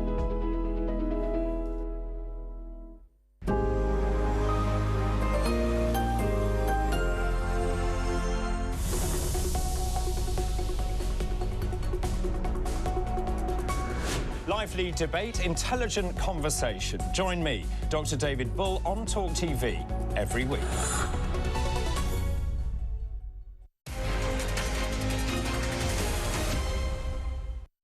Good morning. morning to you. It's Wednesday, the 18th of January. You're watching Breakfast with me, Julia Hartley Brewer, on Talk. Coming up, inflation has fallen for the second month running. In December, it was 10.5%, down from 10.7% in November. Whoopity-doo-dah for everyone getting wage rises far lower than that. Well, that's caused links with the strike action as nurses begin another 48-hour strike today, as the biggest disruption so far is set to hit on Wednesday, the 1st of February, with train drivers to walk out on the same day as teachers and civil servants. Meanwhile, the Home Secretary has urged police forces to double down on their efforts to root out violent and corrupt officers. This after the Metropolitan PC, David Carrick, admitted to being a serial rapist. And Nicola Sturgeon has accused the UK government of stoking a culture war amid bitter clashes between MPs in the Commons over Scotland's gender self-ID reforms. It's coming up to 6 minutes past 8. This is Talk Breakfast. Thank you very much indeed for your company. It's great to have you join us this morning. Great to have you getting involved as well, particularly on that gender ID story, self-ID. This new law in Scotland, which is supposed to affect just Scotland, but of course has implications for UK-wide equalities legislation on the basis that a 16-year-old in Scotland can, after just a few months, self-identify as, a man can say, or a young boy, frankly, can say that he is a woman legally and be treated as such. But as soon as they cross the border into England, well, they are still a man, of course, as they biologically remain no matter what. Well, Scotland doesn't have the right to make legislation on equalities. It's not one of the devolved powers. It's likely to end up in court. But I want to know from you, is the UK government right or wrong to block Scotland's gender self-ID reforms? Tell us why you think it's right. Tell us why you think it's wrong. You can text the word TALK to 87222 and you can tweet at TalkTV. Let's talk, though, about the economy with Emma Revel. She's head of communications at the Centre for Policy Studies. Centre-right think tank, very influential in Conservative circles in terms of influencing what this government actually does.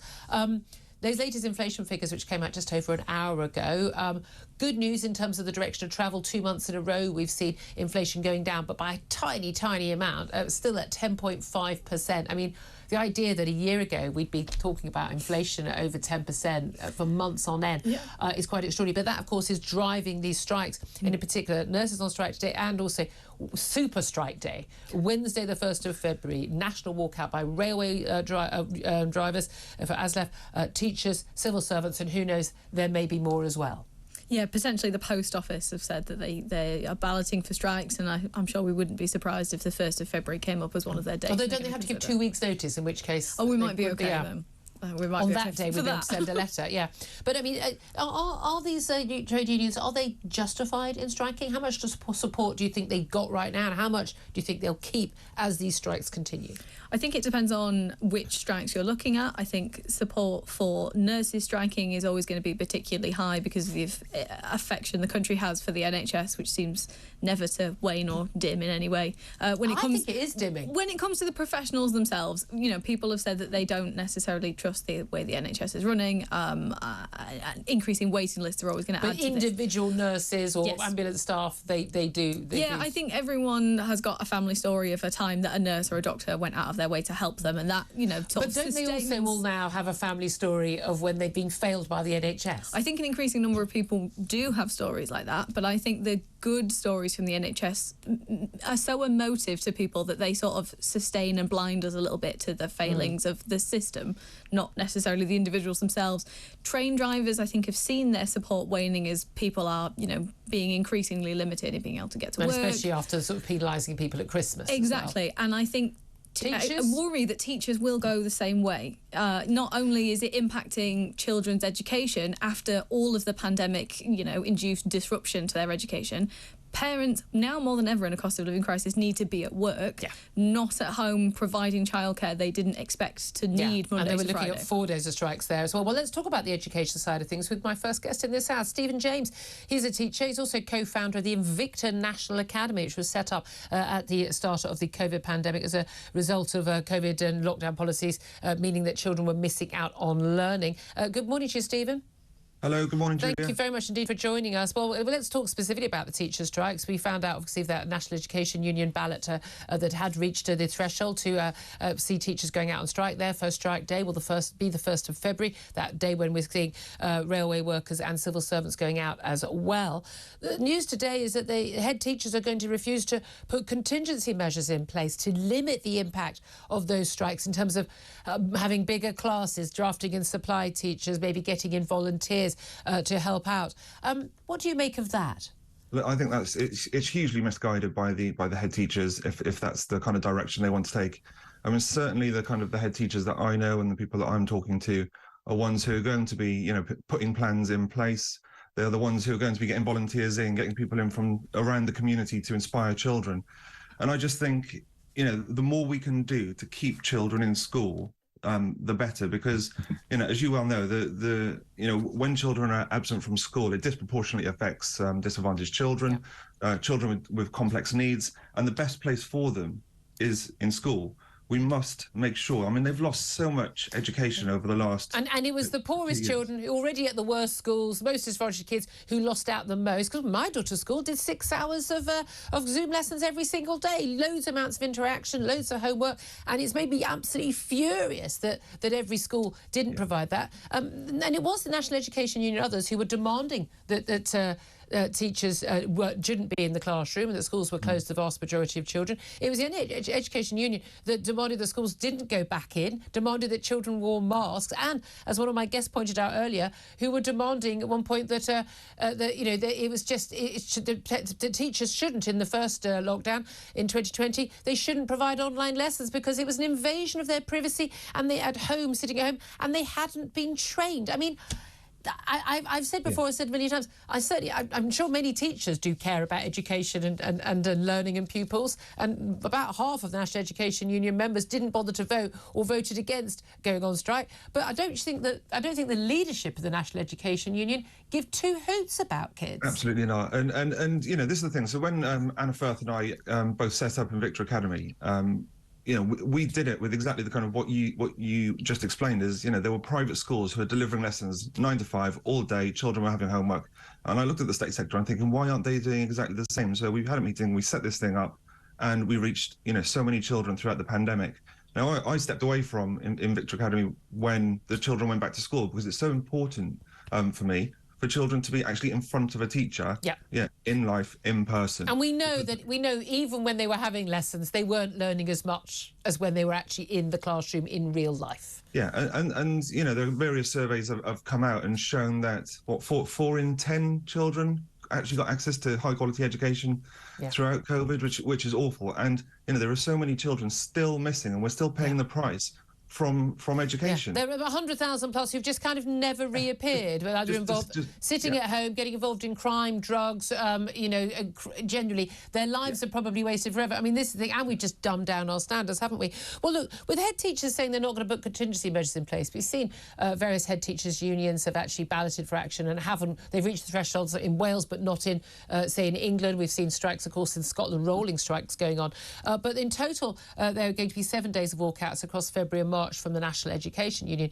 Should head teachers just make sure they do everything they can to make sure that children can come to school and get, even if it's not a physics class being taught by a physics teacher with a qualification, but at least they've got some work to do that is related to that, and they're actually in school and safe. Yeah, 100%. There are so many options. They can get football coaches in, sports coaches. They could have a sports day. They can get business leaders in to come in and talk about their careers, inspire children to go into different careers and those sorts of things.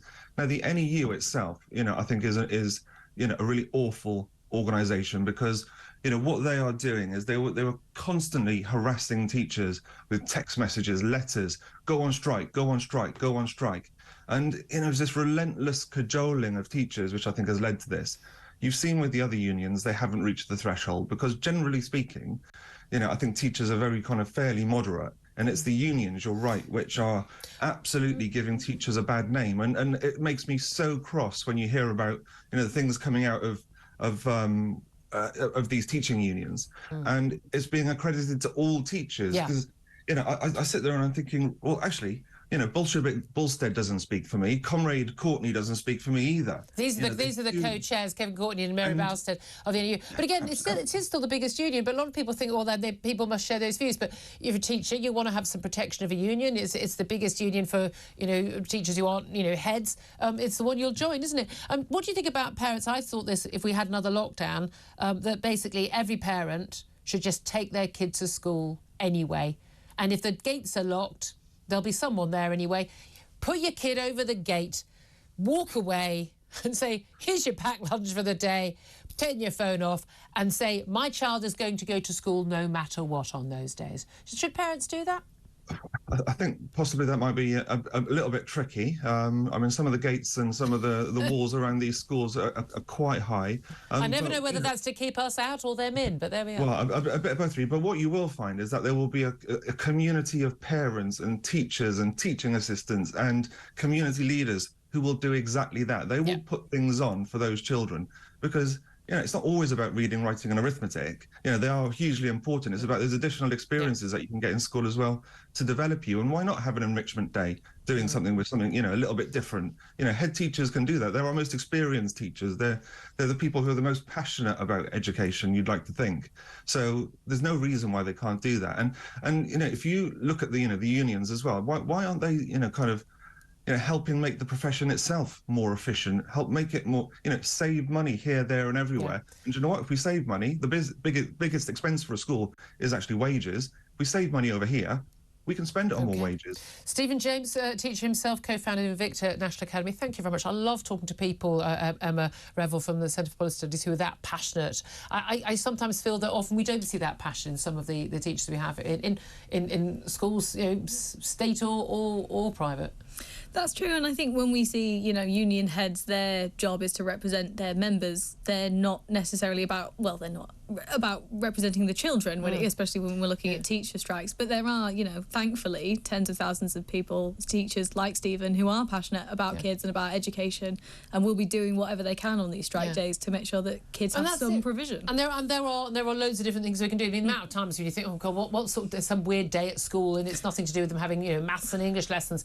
But they do that all the time anyway. You can have all school assemblies and there are ways of doing it and having people coming in and talk about their careers and the like, and it doesn't have to necessarily be a normal school day. But you know what, it should be a school day. I just think this message, and we talked about this week, is the fact that if I took my kid out, which I've never done, I've fallen out with friends over this actually, taking your kid out of school to get a cheap flight at the end of term or even for a whole week. I know some people are listening to the show, you know who you are. I don't approve of it. I think the message you send to your child is that these things are optional. I don't think school and I don't think work is optional. You turn up, your job as a kid is to go to school, effectively. And it's our job as parents to make sure that message gets out. It's not optional. You turn up on time, you turn up in the right uniform, and you do your homework, and you go every day. If I expect the teacher to be there, then I expect my people to be there. But I'd be fined for taking my kid out for a day, but it's perfectly fine for them to miss months of education during a lockdown when teachers were at no higher risk than anyone else. That's well documented now. But also that it is that from COVID, it is also okay for them to have a strike day. And you can be as sympathetic as you want to teachers. There are other ways they can do this.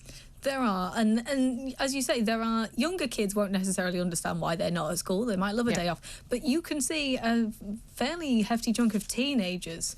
What are they going to be doing all day? Well, also, I meant more, they're starting to get a bit mouthy when they're teenagers. Teenagers? Imagine, you can see them turning around and going, well, my teacher won at school today. Why do I have to go to school? Yeah, exactly. I mean, you just set things off in a very, very, very bad route. And again, I remember the days in the winter of discontent, the real one, the 78, 79, when you just be, out of school for days on end. I'm that old. Up next, we are going to talk about this and all the other big stories with Home Office Minister Robert Jenrick. He'll be live for us from College Green. This is Talk Breakfast.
This is Talk Breakfast with me, Julia Hartley Brewer. Just a moment, we're going to talk to Home Office Minister Robert Jenrick. We'll talk about inflation, the strikes, trans self-ID and battles with the Scottish Government. Still with me, though, Emma Revel from the Centre for Policy Studies, centre-right think tank.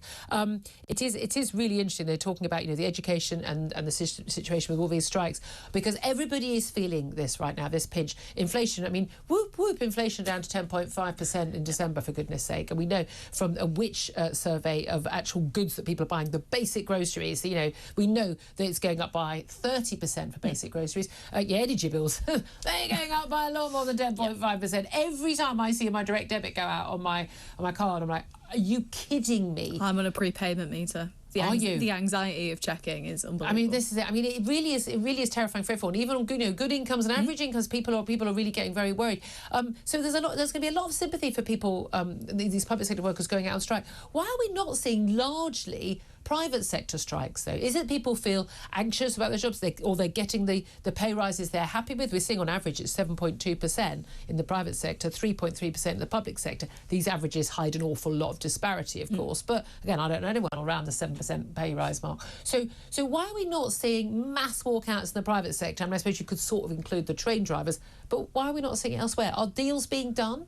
I think it's a combination of things. They're not unionised to the same extent, so sort of industrial action across the board is more difficult. I think as well, if you work in, for example, hospitality, retail, it's easier to move jobs. You get a pay rise when you move to a new employer, when you move to a new job. You don't necessarily negotiate within your current job. Yeah. And that's something that, train drivers and nurses and teachers can't necessarily do. Yeah, indeed. But we are seeing, aren't we, a lot of that private sector increase in income, 7.2%, a lot of those will be actually people moving jobs. Yeah. Some industries and some sectors are just saying, look, well, we saw that didn't we, with truck drivers and delivery people. We'll pay whatever. Yeah. Just we need someone to do this job. But if you're staying in the same job, the odds of you getting a pay rise that's keeping up with inflation is pretty minimal, isn't it? Yeah, I think so, especially in, as I say, the private sector. It's about industries with a labour supply shortage where they are desperate for staff. How does this end up? How does it play out? Wednesday, the 1st of February, we're seeing rail workers, teachers and civil servants going out on strike, national walkout. We may notice the effects of some of those more than others. If you don't get a train, and God knows what some of these civil servants do. Some very vital work. An awful lot not. But teachers, we're definitely going to notice, those of us with kids at school. How does this play out? Do we just carry this on? There was some quote from Health Secretary Stephen Barclay. He said he thought strikes could go on for another 3 months. I think it depends on how the public sector, how public attitudes to the public sector workers that are on strike. And who we blame.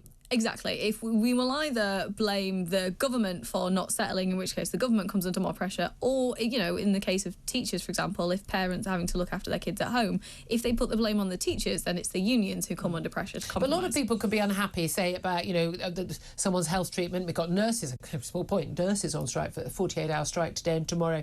This is the second time they're going on strike. More dates set for February as well.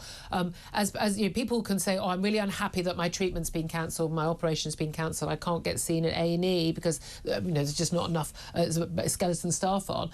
But they'll blame the government often for not sorting it out. But the sorting it out will involve huge sums of money, because when you're looking at, particularly with teachers and with nurses and with doctors as well, but you're looking at huge hundreds of thousands of people. Yeah. And therefore a small pay rise even for that many people is a huge sum of money, and that money has to be found from somewhere. Do you think a lot of the people who say, they should get their 10% pay rise or their 20% pay rise, do you think those people are people who expect to actually have to pay the higher taxes to pay for that?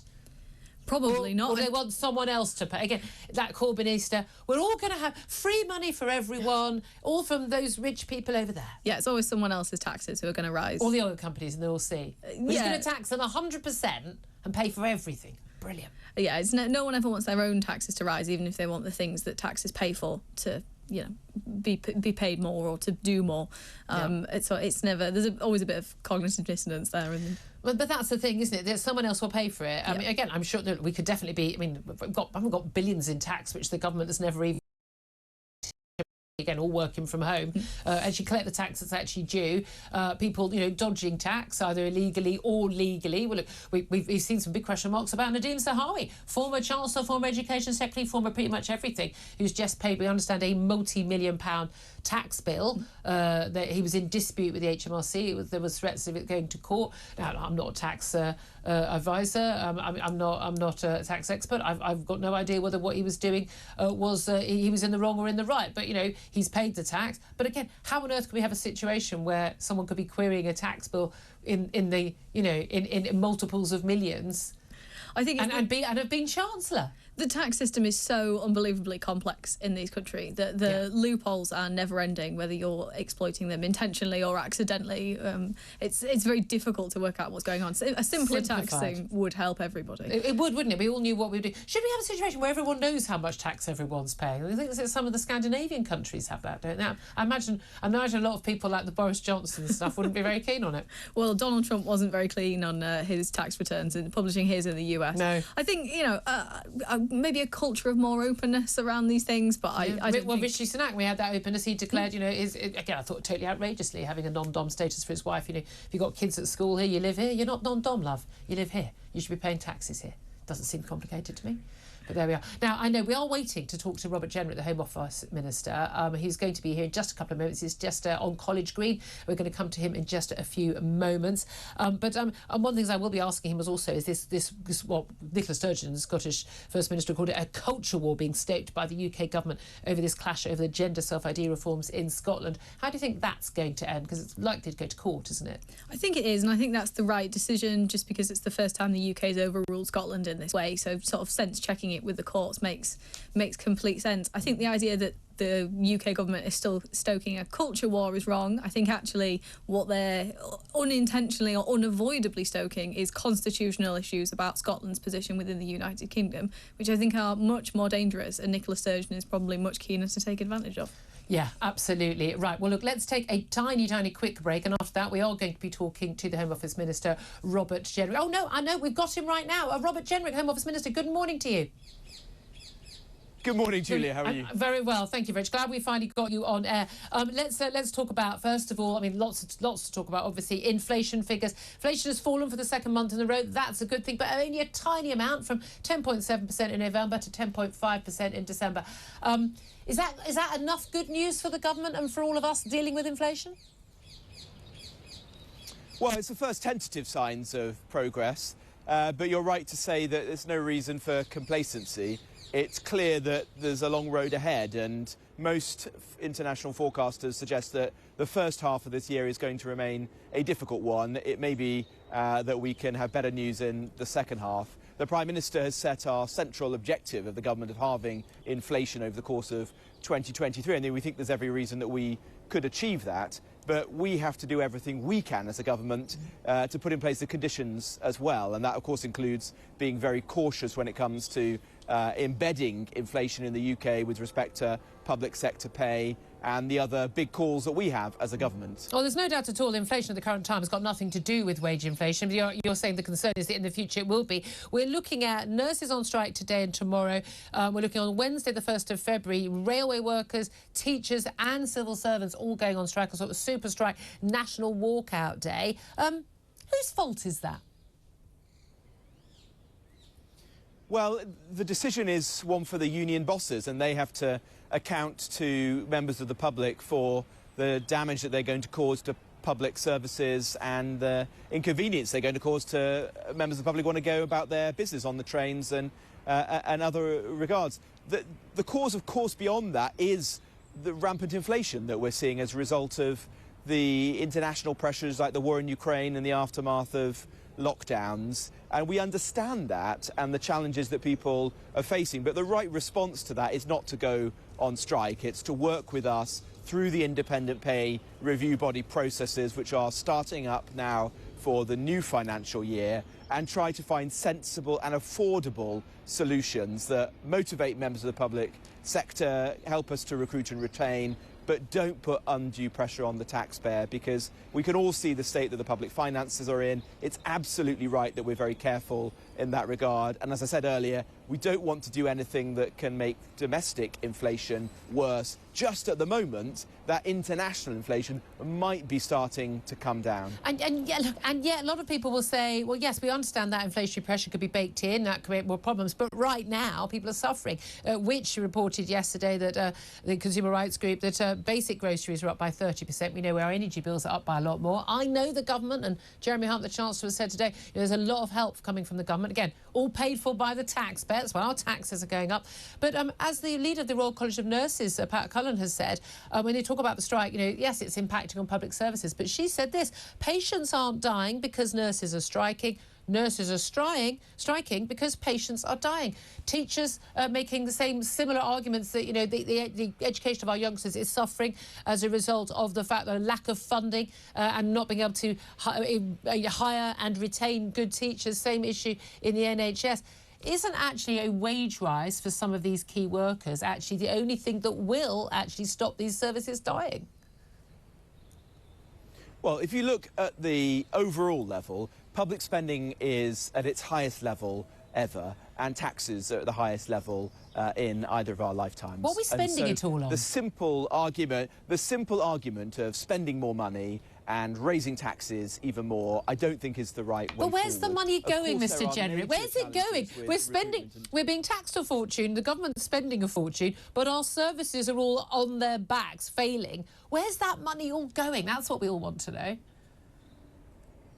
Well, you're absolutely right to press us that we need to get the public services back to where they were prior to the pandemic, if not better than that. And that's a huge task because the pandemic and lockdown created immense challenges for the NHS and huge backlogs of cases, as you're seeing in every developed country around the world. Not to the same extent, actually. It's something that's being seen in other countries. And so the response to that should be that we work together to get services up and running again, not going on strike. Okay. The strikes are just going to make things significantly more challenging. And there are some parts of the unions, I mean, the rail unions in particular, where I think the case is very weak and the harm to the public who just want to get to work very significant. And so I hope that strike can be resolved as soon as possible. Okay, we know on the it's just going to make an economy which is just starting to turn a corner even weaker. On the 1st of February, teachers going on strike, the National Education Union teachers, we understand their heads are refusing to put contingency measures in place. Should parents take their kids to school anyway on that day? Well, I hope that all heads, and I'm sure that they will consider their responsibility to children and to broader society very carefully in deciding what plans to put in place. During the pandemic, as you recall, we enabled a skeleton staff to be in place in most schools so that children of key workers could go to school. I hope that that is a bare minimum of what can happen on this occasion and that most schools remain open. It will be wrong if children miss out on more education as a result of this set of strikes. You will note that although one union voted to go on strike, many others didn't, either because they outright voted against strike action or because they didn't meet the threshold. And that suggests that there is a much more balanced view across the whole of the profession. And whatever the challenges with the cost of living, many teachers and head teachers and support staff are carefully considering their critical role in helping to educate young children and to keep the country moving. And I expect head teachers will be doing everything they can to keep schools open. Just finally, I just want to ask you, I'm pretty sure I know your answer when it comes to Metropolitan Police Detective David Carrick and whether he should lose his pension or not. I think we can all agree he would, and I know our time is tight with you because we got to you a bit late. But in terms of this battle that we've got between the Scottish Parliament, the Scottish Government and the UK Government basically blocking Scottish legislation to allow gender self-ID for 16-year-olds plus after basically no interaction with any health workers at all. Nicola Sturgeon has accused the government of stoking a culture war. Is it? No, that's completely wrong. When the devolution settlement was created, the Scotland Act always envisaged, in fact the SNP voted and supported for it, it envisaged there would be occasions in which the Scottish Parliament proposed something that would have profound and adverse impacts on the rest of the United Kingdom. And that law said that in those instances, the British government could take legal advice, consider carefully how to respond, and ask the Scottish government not to proceed with that law. What we would like to see now is the Scottish Government think carefully about how they could change that law so that it is in line with the UK position and it doesn't create issues for the rest of the UK. So this is primarily a legal position, it is not a cultural one. But on the specifics of the policy that they've proposed, we don't think it's right or sensible that children should be making these decisions. 18 is the year that we consider majority. That's, you know, in almost every instance, the age at which young people come of age. And that is the right moment at which one should be able to take full responsibility for these decisions. Just finally, very brief. I also think it's perfectly reasonable. It's perfectly reasonable for a doctor, a clinician, to be involved in making these decisions rather than self-appointing, which I think removes a very important check and balance on the process so that it is robust and there isn't abuse. And in terms of the way many male MPs were talking to female MPs in the Commons yesterday, some really quite outrageous comments being made about women who are standing up for women's rights and girls' rights when the threat of sexual predators entering women's safe spaces like changing rooms, like prisons. What did you make of that? Yeah, I thought there was some very poor conduct in the House of Commons yesterday. I heard Rosie Duffield, for example, the Labour MP's comments, and she was booed and heckled by members of her own party, I think, and certainly by the SNP. That's completely wrong. Let's have a sensible and mature debate about this serious issue and not trivialise it in that matter. It is quite right to be saying that children need to be protected as they're making immensely serious and irreversible decisions about their bodies and their lives. And those women, or indeed anyone who's making those arguments, deserve to be heard. And we as a United Kingdom government, a Conservative government, are always going to stand up for that kind of approach. Home Office Minister Robert Jenrick, really appreciate you joining us there live from College Green. I can't see from my screen what's written on the sign behind. I hope it's not too rude. I hope someone will tell me what it says. He had to go there, but I just want to read some very worrying breaking news. The Ukraine's Minister of Internal Affairs, that's Denis Monastyrsky, and his deputy are among 16 people who've been killed in a helicopter crash in Kyiv. Helicopter crash crashed in Kyiv, killing the Minister of Internal Affairs in Ukraine. We're going to ask my next guest about that. 8:39 is the time. This is Talk Breakfast.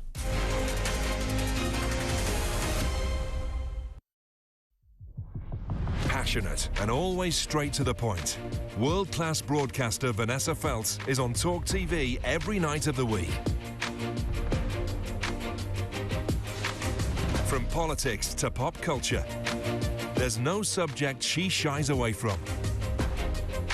And remember, if you're thinking about it, we're talking about it. Join Vanessa Feltz on TalkTV every day from 4 p.m.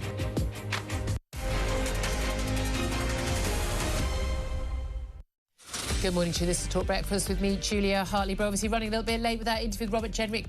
Basically, all these media rounds just run late, and we just sort of sit and wait for a minister to turn up, and then you're told you've got like a couple of minutes. You think, well, hold on a minute, he's only just turned up, so at least we've got a decent amount of time with Robert Jenrick. But of course, there are 15,000 topics we'd like to get to. Right now, let's turn our attention to Ukraine. Very worrying news there about the Ukrainian Minister of Internal Affairs and his deputy being among 16 killed in a helicopter crash in Kyiv. Of course, we've already seen thousands losing their lives. More than 9,000 civilians have been killed in Ukraine since the start of Russia's invasion. Of course, many hundreds of thousands, millions having had to leave the country. Svetlana Moranets is a Ukrainian journalist currently working at The Spectator, and she joins us right now. Good morning to you, Svetlana. Good morning. Thank you for joining us. Very sad news that just come out of Ukraine about this helicopter crash. Apparently it crashed near a kindergarten in Bovary, just outside the Ukrainian capital, Kyiv. A helicopter crash and then consumed by fire. Again, this is a civilian death, but of course we've seen far more deaths, of course, from the missiles fired by the Russians. Yesterday we had the Foreign Secretary James Cleverly in the United States joint press conference with Antony Blinken, the US Secretary of State, basically urging the US and other allies to step up support for Ukraine. Are you encouraged by the sending of these Challenger 2 tanks from the UK and by the Bradley armoured vehicles coming from the US, that Ukraine is going to get the fighting force it needs, not just to withstand Russian invasion, but to defeat that invasion? Yes, for sure, Ukrainians are encouraged and we are expecting those weapons to arrive soon. Just we don't know officially, we were not told how much time it will take to receive tanks, especially Leopard 2 tanks, because Germany has to approve that they can be sent to us. And we are still waiting that approve. And there is going to be a meeting in the following days where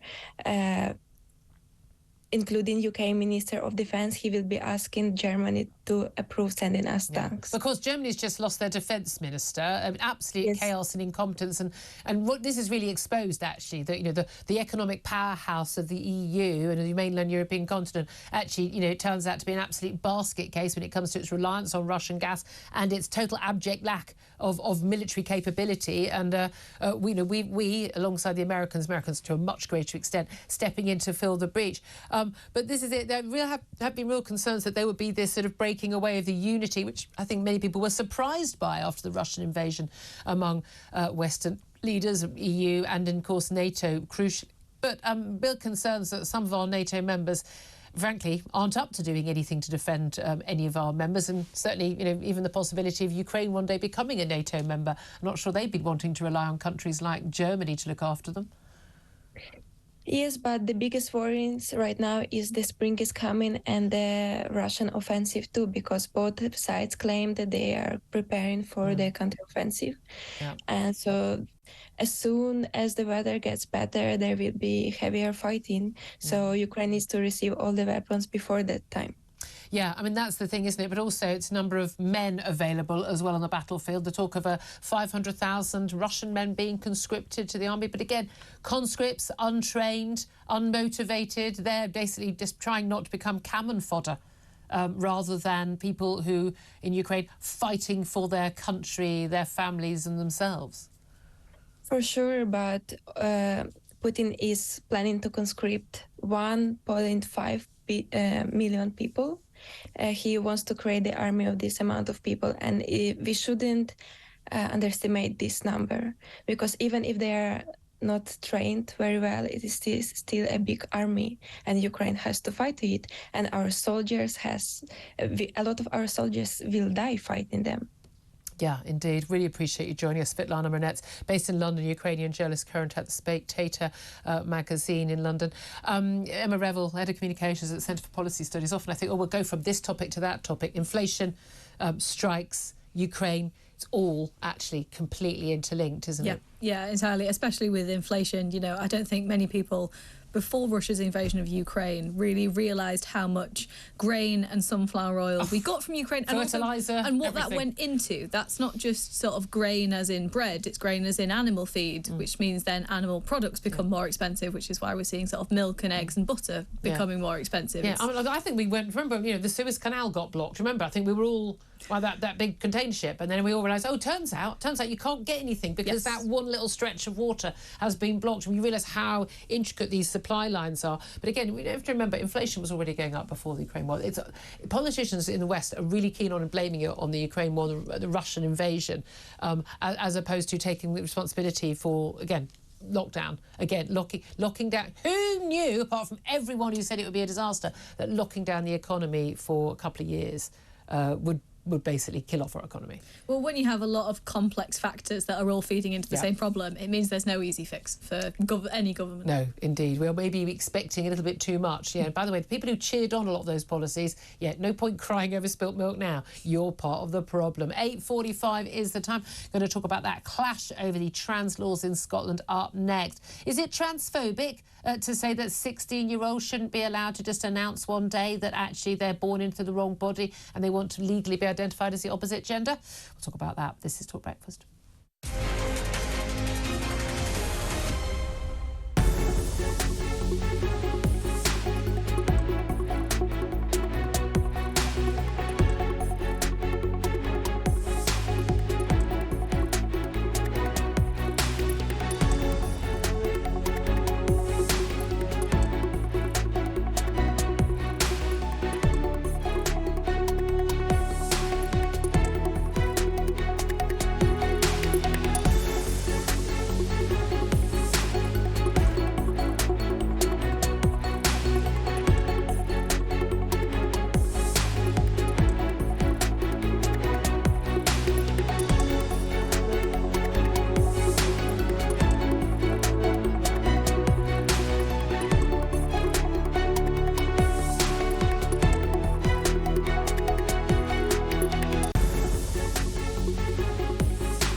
Good morning to you. This is Talk Breakfast with me, Julia Hartley Brewer. 8:49 is the time.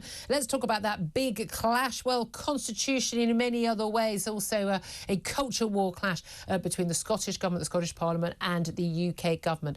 We saw the Scottish Government putting forward and getting a majority in the Parliament there for a change in trans rules, basically on gender self-ID. Basically, if you are even as young as 16 years old under new Scottish law, you'd be able to self-identify, having seen no doctor, no diagnosis of gender dysphoria. You'd be able to say, I'm born a man, but I'm now going to live as a woman. I want my legal recognition of that after just a matter of a few months. Well, because that is under equalities legislation, actually outside the remit of the Scottish Government's powers under devolution, the UK Government, the Scottish Secretary Alistair Jack yesterday announced, is going to block those reforms. Well, inevitably, this will end up in the court, says Nicola Sturgeon, but she has accused the government of stoking a culture war. But isn't it her who's doing that? Let's talk about this with Innes Burns, who is the host of the Untribal Politics podcast. Good morning to you, Innes. Morning, Julia. How you doing? You all right? I'm very well indeed. Thank you very much for joining me. I think the government in the UK did the right thing blocking this law. It's a law that shouldn't be in place in Scotland, let alone have any impact over the border into England and Wales. This is about British equalities legislation. That is in the purview of the UK Westminster government, not of the Scottish government in Holyrood, in which case, why is this stoking a culture war when the government is simply just enacting the devolution settlement, which was already in place? Well, let's be clear who we're talking about, first of all, Julia, and we're talking about a group of people that have to go through needless medical processes which induce a significant amount of emotional strain and mental turmoil in an era where we're looking after mental health. I was going to say, are you talking about Scottish MPs or are you talking about trans people? I'm talking about the trans community. Mm-hmm. Yeah, and to supplement that point, I think it's twofold. Well, first and foremost, I'm a sufferer of ME, which is an invisible disability, and I know a thing or two about mental toil and emotional disruption when it comes to things like misdiagnosis and unnecessary lengthy periods of time where you're trying to figure out what's wrong with you and you're having GPs telling you stop being ridiculous. It's probably in your own head. Okay, let's not get signed on this. You say this is young people currently having to undergo, you say, needless medical processes. If someone says that they believe they were born in the wrong body, that is what it used to be called, you'd have a medical diagnosis of something called gender dysphoria, because no one is born in the wrong body. You're born a man, you're born a woman. A tiny, tiny, tiny percentage of people are born non-binary. That's not what we're talking about when we're talking about trans. Someone believing they're born... It's a different thing. Sorry to interrupt you, Julia, but it's interesting that you're citing biological facts from a widely discredited metaphysical view of the human body. We know that the human body isn't just our physical organs. We know that we have a complex relationship with our mental phenomena. You study philosophy. Think back to your metaphysics lessons when you were learning about this. Innes, there is nothing controversial for 95% of people in this country, but I would think 99% if they really had to be pushed on it, about whether or not you're being male or female is a biological fact and is a physical fact. So people are born what they are and they remain that for their whole life. You can cut things off, you can do other things, you can take as many drugs as you want. You will remain biologically what you are from the day you were born. You're not assigned sex. Your sex is what you are born and what you are created as. Okay? And as I said, you're citing biological facts based on a discredited... It's not discredited, darling. It's biological truth. We've got a very complex body. This is where we start from. Mental phenomena and physical organs. If we can't even start from biological facts... The very conversation we're having just now is exchanging ideas. It's mental phenomena, and the relationship we have with our physical organs is complex. Okay. If you can't accept that, you're denying reality. Yes, and I'm probably transphobic for it as well. I'm not denying reality. That's the reality. What I said to you, but you're denying biological facts. How you feel inside is completely different from the reality of your biological body and your chromosomes. Well, how do you explain pain? How do you explain the sensory experience that we experience with pain, which at times falsely experiences what's wrong with our body? Innes, we've got 3 minutes left. Can we talk about the actual subject at hand? Okay. You say these are but this is the crux. Innes, it's not the crux of it. Innes, it's not your podcast, darling. I'm asking you. Reality. I don't know why I even bother. You can't. I mean, let's deny the reality of 2 + 2 = 4 as well. I mean, we can argue about that, but it's a waste of everyone's time. You're citing you're a talking widely about discredited medical it's view not of the discredited. human body. It's not discredited. Needless medical I'm still trying to ask the second question. Needless medical processes, you say. They're not needless. Someone who's got gender dysphoria needs to be given a lot of psychological help. I don't believe that certainly 16-year-olds should be given any sort of medical treatment, because we know how damaging that can be. Ability to decide to be infertile for the rest of your life, I think, is something that a 16-year-old is not equipped to do. But when the Scottish Government doesn't have these powers, equalities legislation is reserved for the Westminster Government. The Westminster Government is entitled to slap that down, and when that impacts on women and girls in particular, the risk to them in their safe spaces, they're even more entitled to slap it down, aren't they? But the problem with that argument is you're pretending that these issues only exist in a world where the ability to self-ID is eased, but it's not. We still have these issues. Why are we having this conversation? Why aren't we having the conversation that we're feared that a male pervert might be waiting there in the toilet? Why are we It's actually happened, that's why. But It's actually happening. It's happening in prisons, it's happening in women's safe spaces every day. Look at Ireland, who have had the self-ID bill for 7 years. They've never had to revoke someone's gender significant because it's never happened. The evidence is happening against you. right now. There have been court cases about it. There are ongoing cases right now going through the courts where this has happened. You can't deny that reality, or are you denying every reality? Well, of course it's going through the courts, because prisons take each case by case. No, there have been convictions. Why would I deny that? People, male sexual predators behind bars in male prisons have self-identified as women, got themselves transferred to women's prisons and have sexually assaulted women. That's a fact.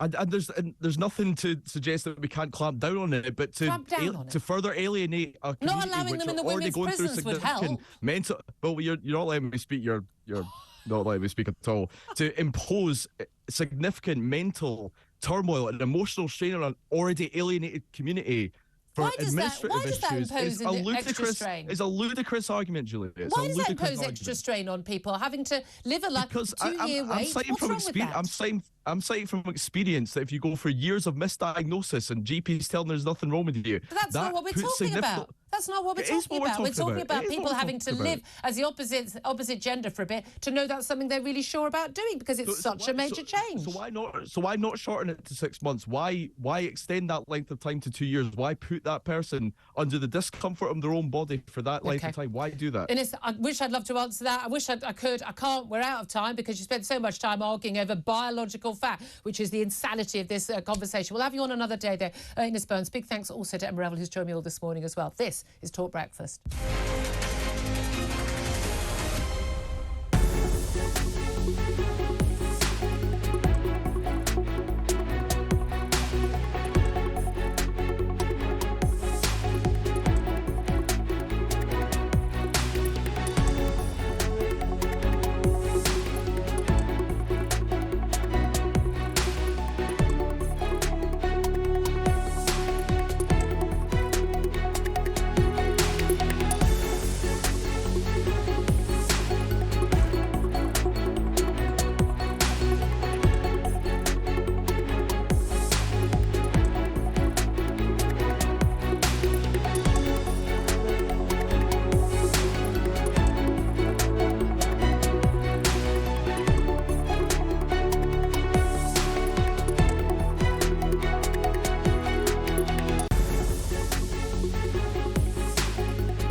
On TV, on radio, and on your smartphone.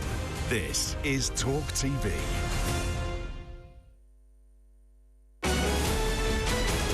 This is TalkTV News.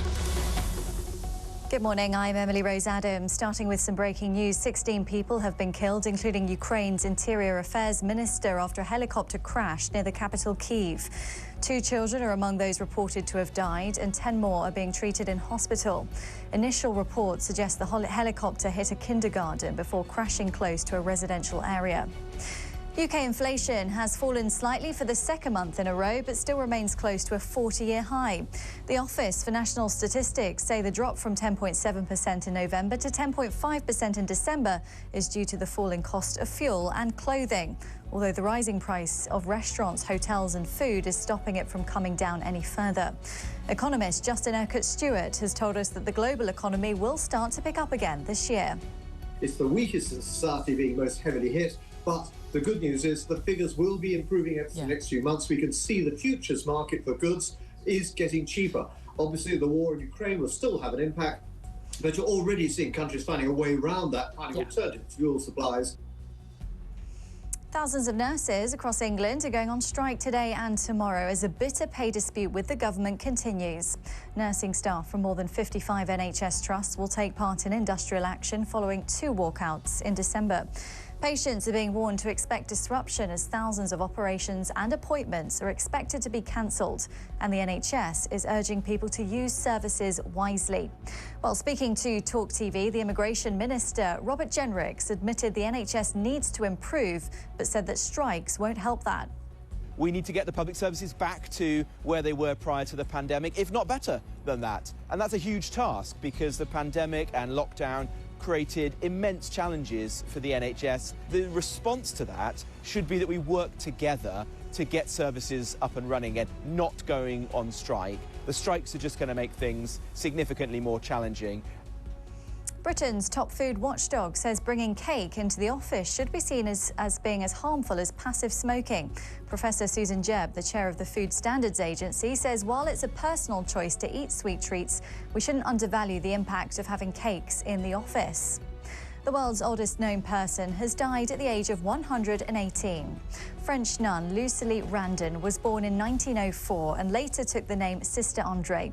She lived through 2 world wars and survived catching COVID last year. And British tennis star Emma Raducanu said she was really looking forward to the match against American 7th seed Coco Gauff at the Australian Open, which is now underway in Melbourne. The score is currently 5-3 to Gauff.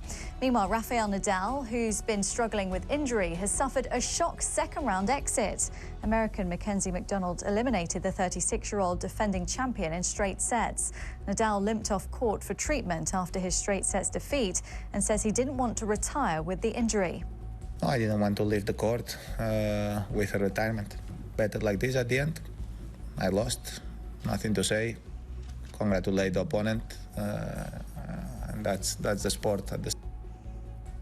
That's the latest. Now time for today's weather with Lucy Martin.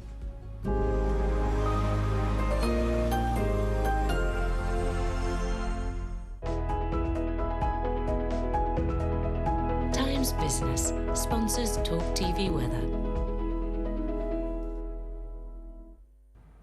Hello. With icy stretches again this morning, there is the potential for some disruption. If you're out and about first thing, do take extra care. Through this afternoon, still some wintry showers feeding into northern and western areas, perhaps 1 or 2 clipping North Sea coast. The best of the dry weather to be found down the spine of the country, and again it's going to feel cold with highs around 4-5 degrees Celsius, and it will be quite blustery as well. As we go through the evening and overnight then, we will hold on to a few wintry showers again across northern and western areas, 1 or 2 just feeding down east coasts as well. But generally it's looking like a quiet night, the wind's easing as the night wears on, and under clear skies the temperatures once again are dropping away quite rapidly. So we are in for another cold night, a cold start to the day on Thursday, temperatures rurally getting colder than this. So as we start the day on Thursday, a fair amount of sunshine around. There will be still a few wintry showers persisting across northern Scotland, a few feeding to Northern Ireland and northwest England, but they will tend to ease as the day wears on. The potential for some showery rain down towards the southwest, and the temperatures on Thursday once again feeling chilly.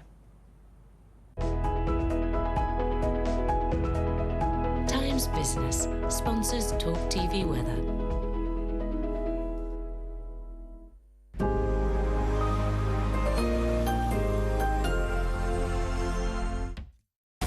Piers Morgan Uncensored is bold, brash, funny, it's challenging. I hope it's smart, and any argument is allowed.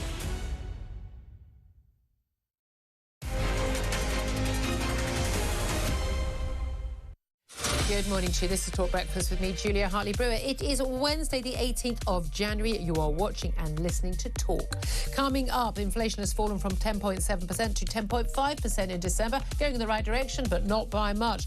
Meanwhile, nurses begin another 48-hour strike today as the biggest disruption so far hits on February the 1st. That's on Wednesday, February the 1st, with train drivers walking out the same day as teachers and civil servants. Meanwhile, the Home Secretary has urged police forces to double down on their efforts to root out corrupt and violent officers after Met PC David Carrick admitted to being a serial rapist. And Nicola Sturgeon has accused the UK government of stoking a culture war amid bitter clashes between MPs and the Commons over Scotland's gender self-ID reforms. 9 is the time. This is Talk Breakfast. Just an update also on that very sad news coming out of Ukraine in the last 20 minutes or so. Ukraine's internal minister and several other top officials were among 18 people now known to have been killed in the helicopter crash near Kyiv. This was just outside the Kyiv, actually in Bovary, near a kindergarten. 2 children are understood to be among those who have died. Basically, the helicopter was consumed by fire after crashing. The helicopter fell near a kindergarten and a residential building. So very big concern. They're very upsetting news. Emma Revel, who's head of communications at the Centre for Policy Studies, has kindly stayed with us just a couple of moments. Been joining us all this morning. Really sad news that coming out of Ukraine. Of course, normally we're hearing about people, 9,000 people, civilians, way more fighting men, themselves conscripts in the Ukrainian army, known to have died. But this very sad, particularly involving children. Indeed, it's quite devastating news of this crash. It will be a big hit to Zelensky, of course, losing such a close minister. Yeah, indeed. I mean, Zelensky, of course, speaking at Davos at the World Economic Forum. There's lots I wanted to talk about the WEF this week, but we've been rather overtaken by other events. Of course, everything that's going on right now, the energy prices, what happened with lockdown, inflation, generally all the strikes, all the discontent, it's all part of a World Economic Forum. It's a conspiracy, is it not? No. Short answer. It almost never is. Do you understand why a lot of people... Yeah, almost never is. Do you understand why a lot of people feel a lot of this? This is all like, for instance, the battles the government is having with NHS, with unions, is that because they want... It's a secret plan to dismantle the NHS. The reason why they, move this lockdown or is because they want to have a cashless society. I mean, it's easy to understand why a lot of people do feel that way, but do you think that's because they don't understand the level of incompetence among our political class? That's always what reassures me, that it's never a conspiracy. I don't necessarily have enough trust that we'd be able to organise such a thing and then keep it secret. So I wish our political, economic, business leaders were actually clever and organised enough to have a conspiracy on that scale. We just don't think they're just not very good at what they do, and we all pay the cost. They couldn't keep it secret for that long, I think. I think it's just a general sort of lack of trust in our leaders from decades of different things that have led up to this, which have led some people to, I suppose, the joy of a conspiracy theory is that they're always a little bit believable.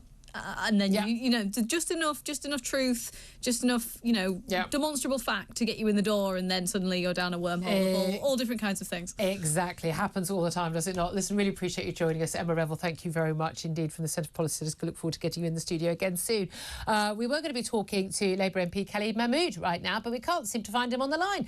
He was supposed to be representing the Labour opposition on where we are on strike. So Khalid, if you're listening, anyone knows where he is, tell him he's supposed to be on Talk Breakfast right now. But I'm delighted to say another topic we want to talk about this morning. It's been a lot of news in the last few days, and that is, last few weeks now, really, Jeremy Clarkson.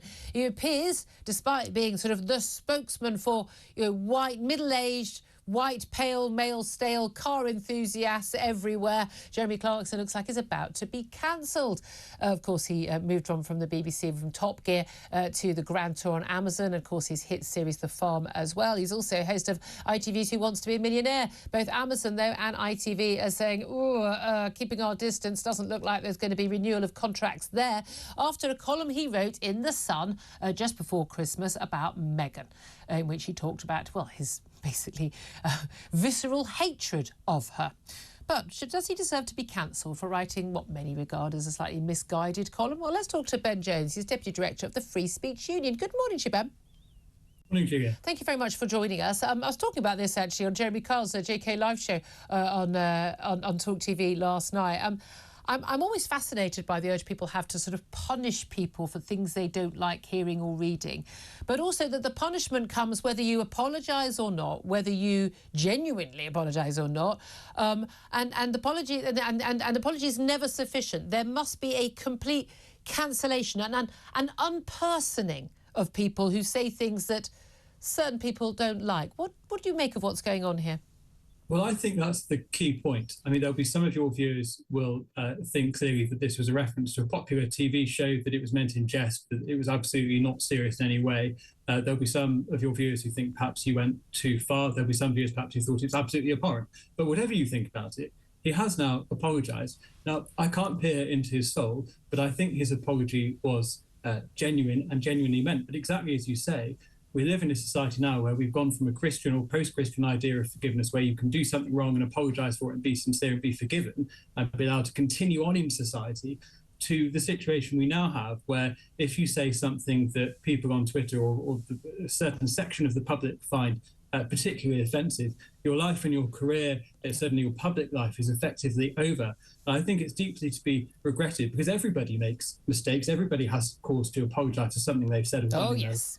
And to get to a point in society where you can't offer a heartfelt and genuine apology and move on and be forgiven, I think is deeply regrettable. I mean, not least because we live in a society where people who've committed the most abhorrent crimes are given parole and released from prison and allowed to continue with their lives.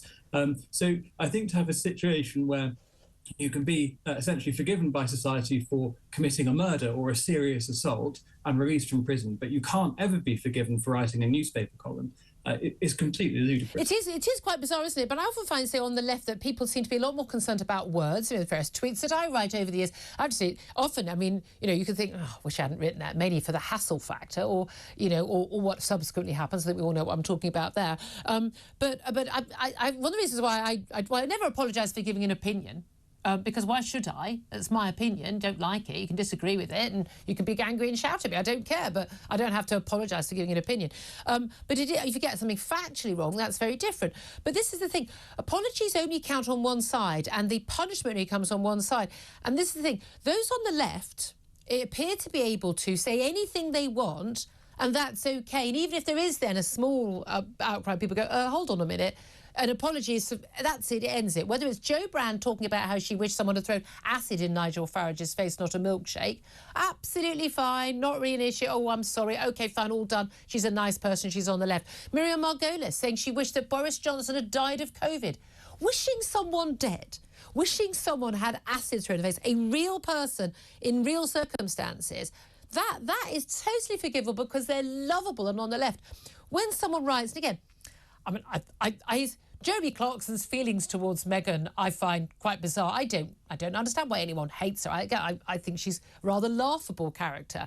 I don't think she's a very nice person. I think she's very controlling. I don't think she's a good person for Prince Harry. None of my business, really. But she's allowed to say, for instance, you know, basically leave hanging there that a senior member of the royal family is a racist. And then Harry denied that she's ever said that. That's fine. No apology necessary. There just seems to be two different rules for two different sides. So what people mean when they say you can't say terrible things like this and express this level of hatred, what they mean is you're not allowed to hate people that I like or that I think are victims. And Meghan is a woman of colour, therefore she's a victim. Is that how it works? I think there's certainly hypocrisy. It's undoubted that there are two sets of rules, as you say, for two different sides of people in politics, be they on the left or the right. But I think the deep tragedy here is that we have reached a point where an apology cannot be accepted as contrition. It's a sign of an admission of guilt. Yes. So it's no longer taken as a sign that you want to improve yourself, that you admit you've done something wrong and perhaps you'd like to do better, or that you regret a form of words abuse. It's now taken as licence by your critics, really, say your adversaries, your enemies, to try and destroy you. And so I think it's deeply regrettable that we've got to a point where you can't offer a genuine apology anymore, because as soon as you do, even if you feel genuinely that you've done something wrong or you've used a clumsy form of words, that there's nothing you can do about it, that you can't ever admit your regret about it, because it doesn't solve the problem. And I'm afraid that is likely to be the situation that he faces now, that he's offered this apology, but the people who are criticising him are not trying to improve him, they're trying to destroy him. Well, indeed, I think when I find people criticising me, and I'm sure he's found the same with him, is that actually it's the same people who've been criticising you for 20 years. You know, I mean, I get it. I'll get called various things, but I was called those things when I supported Brexit. You know, I was called those things for everything else I've ever said. So, and it's the same people again and again, and they just hate you. Well, again, someone not liking what someone's written. Now, would I have written what he wrote about Meghan? Well, no, because I don't feel that way about Meghan. And what he said was basically he hates her even more than he hates Rosemary West, who was a sadistic rapist and murderer. I mean, that's quite something. But he was trying to express the extreme nature of this statement is kind of is almost where the comedic value comes in.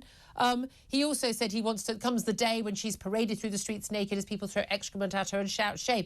Now, I didn't get the reference because I'm not a Game of Thrones fan, but there was apparently a very famous scene in Game of Thrones. And if I'd been an editor of that column, I'd have gone, what's this a reference to? And Game of Thrones. Now, that perhaps might have explained it more. I think most people didn't get that reference. But often the other issue for me is I think it's very crucial. You can't apologise, you can't atone. I'm not sure you should have to. People could just say they don't like your opinion, and then we all move on with our lives.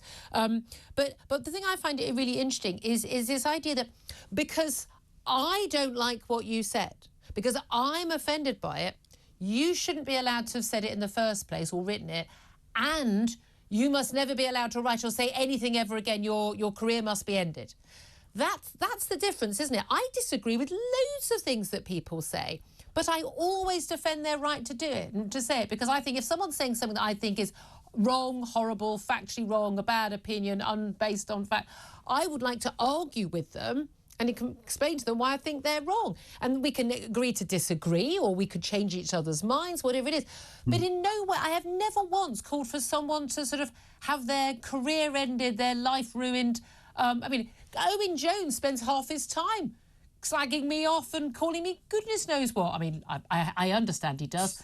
He blocked me on Twitter. He doesn't pass my thoughts from 1 month to the next, other than someone goes, oh, by the way, he's been off on you again. I don't care. He's entitled to do that. I would never call for him to lose his job as a columnist as a result. Well, I think that's a sensible policy on your part, Julia. But I think the sanctimonious roundhead side of progressive woke politics, that's the key word, love nothing more than to be morally superior. And I think there is a great tendency, perhaps within all of us, to set ourselves up on a pedestal. And I think it's wiser not to do that, because you only end up making a fool of yourself. But unfortunately, the progressive woke side of politics, who follow the sort of California claptrap that's now been imported wholesale into Britain, do not see that.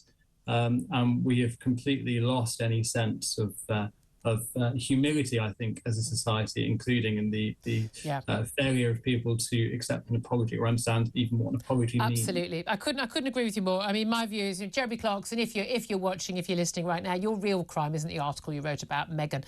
It's being a middle-aged, middle-class white man who likes cars and thinks that an awful lot of the stuff that people talk about in the woke circles is a load of absolute nonsense. You're actually representative of the vast majority, I would say, of people in this country. But don't worry, another victim of our regular 2 minutes of hate will be along again in a minute. It'll probably be me. This is Talk Breakfast.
Good morning to you. This is Talk Breakfast with me, Julia Hartley Brewer. Thank you very much indeed for your company. I must tell you, by the way, don't miss Jeremy Kyle. I was on his show last night, JK Live at 7 o'clock. But Jeremy Kyle from 7 p.m. and, of course, Piers Morgan from 8 on Talk TV and Talk Radio.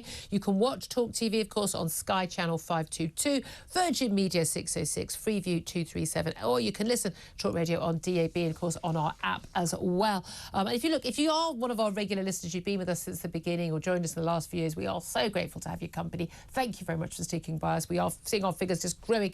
I know you see a lot in the media about this. Generally, our figures have been virtually doubling every single year. We've done amazingly well, thanks to you. But if you haven't watched us on the TV screens, you know, we're a proper telly channel now. Do have a look. There's lots going on, lots to see as well.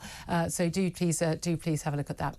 Right now, let's turn our attention. We just mentioned actually a little bit, you know, Meghan and all this row about Jeremy Clarkson. Let's talk to Angela Levin, who's of course a royal biographer, indeed of Prince Harry and indeed more recently of Queen Camilla, talking to us about the latest kerfuffle over what Prince Harry had to say in his book Spare. Good morning to you as always, Angela. Good morning. Thank you very much for joining us. I must just ask you, before we talk about Prince Harry, and there's something he said in Spare, which is set the cat among the pigeons, just in terms of Jeremy Clarkson, what he wrote about Meghan just before Christmas. He's apologised on Twitter. He's done a second apology. He apparently sent an email to Harry. Meghan and Harry have issued a statement via their spokesman, basically, I mean, an apology wasn't good enough, and he's a problem, and everything he's ever written is probably a problem. What do you make of A, what he wrote, B, his apology, and C, the refusal of the Sussexes to accept his apology? Well, I had never watched Game of Thrones, and I was absolutely horrified by what he said about Meghan. I thought it was just coming from him. He said about the excrement, I just couldn't believe it. Well, I didn't get the reference. I was quite shocked by it, but he was trying to just make a point. I mean, he probably regrets writing it genuinely. Well, he has. He's apologised 3 times. Yeah. And he's apologised very nicely and with humility, which is quite important. And he hasn't waited till the outcry. I mean, he did apologise in private, we understand, by email on Christmas Day. Christmas Day, a few weeks ago now. Yes. But I think that what they've done by coming back with a very sort of snooty comments about his misogyny and how appalling he writes is a big warning for King Charles, because they don't like weakness. If they see weakness, they want to smash it into pieces. If King Charles is weak, he can't help it. No father could in these circumstances, but I think that they will make his and Camilla's life and everybody else's royal life absolute nightmare. They won't accept it. They won't say, I promise not to leak it. Yeah. They won't. Harry's now a bully. Yeah, well, they're ruthless, aren't they? But also saying we want to have a reconciliation, we want to get back. But reconciliation is nearly always in families. We've all been there, haven't we? People have fallouts. It's very normal. But actually, what it often involves is, sorry about that. You don't have to then necessarily discuss it all. You can, yeah, I'm sorry I pushed you, or I'm sorry that I didn't hug you enough as a kid. I'm sorry that should be enough for a lot of people. It clearly isn't enough for Harry and Meghan. No, if they apologise for... Generally, that's not going to work. If they apologise to one thing, there'll be 3,000 more waiting to hear what they're saying, and everyone would be smashing them down. And also, he keeps saying, you've got to apologise to Meghan, you've got to apologise to Meghan. I know that King Charles and Queen Camilla, they really liked her at the beginning. They did everything they could to make her feel at home. Maybe it wasn't what she wanted, but I know they did that. But so what are they apologising? She should apologise to them, but that's not going to happen. No, indeed. So, well, what do you make of the row over Prince Harry's book? I mean, couldn't believe there's still another one. There was a big row over him talking about his 25 Taliban fighters that he'd killed as a helicopter gunner in Afghanistan. Again, everyone was saying that this was, and he said in an interview subsequently, that he was taken out of context. Again, it's the British media that's always at fault. I remember discussing it in quite a lot of detail, and people were saying the word boast. I don't think it was ever a boast. I think he was making it very clear. I said, I wish he'd killed 250 or 2,500 or even more. The world's a better place without Taliban fighters. But he was making it clear that, that was what happened. I put it in full context. No. But, I mean, but he was criticised not by the media. He was criticised by military veterans saying, you never talk about the kills, and here's why. Now, this is exactly why because this has basically played into the hands of well, not just the Taliban in Afghanistan, but also in Iran.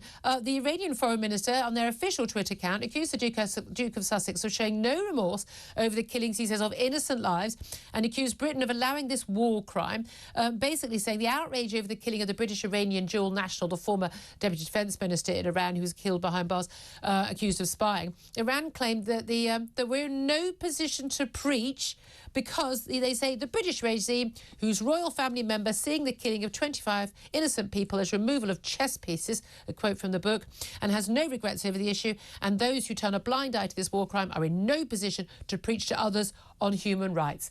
He walked right into that, didn't he? Well, absolutely. I know nothing about the army. I've never had anyone in the army, but I do know you don't talk about numbers. It just boils up the other side. And he would have known that. I can't imagine, however unintelligent people say he is, he would have known that you don't talk about numbers. Also, the editor, he should have looked at that and said, is this all right? Because it's a common knowledge. It's not a difficult thing to know. And I think he has walked into this absolutely difficult situation. But will he take responsibility for it? Will he apologise nicely? Oh, I can't imagine, because Harry doesn't apologise at all anymore. He's always right. He said about putting the numbers down, 25. He could have just missed that out. Yeah. All his comments about talking about being in Afghanistan and how he felt about flying his helicopter and all the people and everything is very interesting, actually. Yeah. And it's minutely written. But there's no need to have 25 as a number. That's where he went wrong. Yeah, and that was the only real criticism that people were talking about. I think, as you say, it's fascinating to hear, and we talk to military veterans all the time about they should be able to choose whether to talk about it or not, but they walk into this. Now, look, the Iranian regime will use whatever they want, but the key thing here is Harry says he's not a working royal. He's headed off to California to make his millions with his wife. But according to, regimes like Iran, you're the King of England's son, as far as they're concerned. Yes. You're still a part of the royal family, HRH, Prince Harry, Duke of Sussex. So what you do and what you say is still seen by some deeply corrupt, dishonest regimes like the Iranians as representative of this country and indeed of this government as well. And that's the issue, isn't it? Yes, that's why you have to be very, very careful about these things. You have to be on tiptoes and you have to check. But he's very arrogant now. He thinks he knows a lot. He wants to run the royal family. He said that in the book too. So Iran can say, well, look, you say you want to fix the royal family. You want to look after William's children and show them how to really be. I mean, all that. He still wants to have his cake and eat it. Yeah, absolutely. Doesn't he just? Always good to talk to you. Angela Levin, their royal biographer indeed of Prince Harry and of Camilla. Thank you very much indeed. 9:30 is the time. This is Talk Breakfast. He's back and he's uncensored. Debating the breaking news and talking to the biggest names. Piers Morgan is live every week with a host of stars. Uncompromising, unmissable, and uncensored. And remember, if you're thinking it, we're talking about it. Piers Morgan, Uncensored, Monday to Thursday at 8 p.m. on TalkTV. Morning to you. This is Talk Breakfast with me, Julia Hartley Brewer. 9:31 is the time. Mike Graham will be here just before 10. Tell us what's happening on his show, The Independent Republic of Mike Graham. We are going to be talking about the wokest civil service briefing yet on language you can and can't use and preferred pronouns. I mean, what is the point of having this government if this is what is going on under even a department headed by Suella Braverman, for goodness sake? We're going to talk more about inflation figures with a consumer expert at which the Consumer Group actually discovered that this, inflation going down from 10.7% in November to 10.5% last month. Whoopity-doo-dah. Well, they found that basic foodstuffs in supermarkets are actually going up by 30%. Yeah, that probably tallies more with what you're seeing when you go to the supermarket checkout, doesn't it? First up, though, let's talk about what happened yesterday as we were on air. That's reports of a major incident, thankfully later stood down after a double-decker bus was basically overturned in Somerset.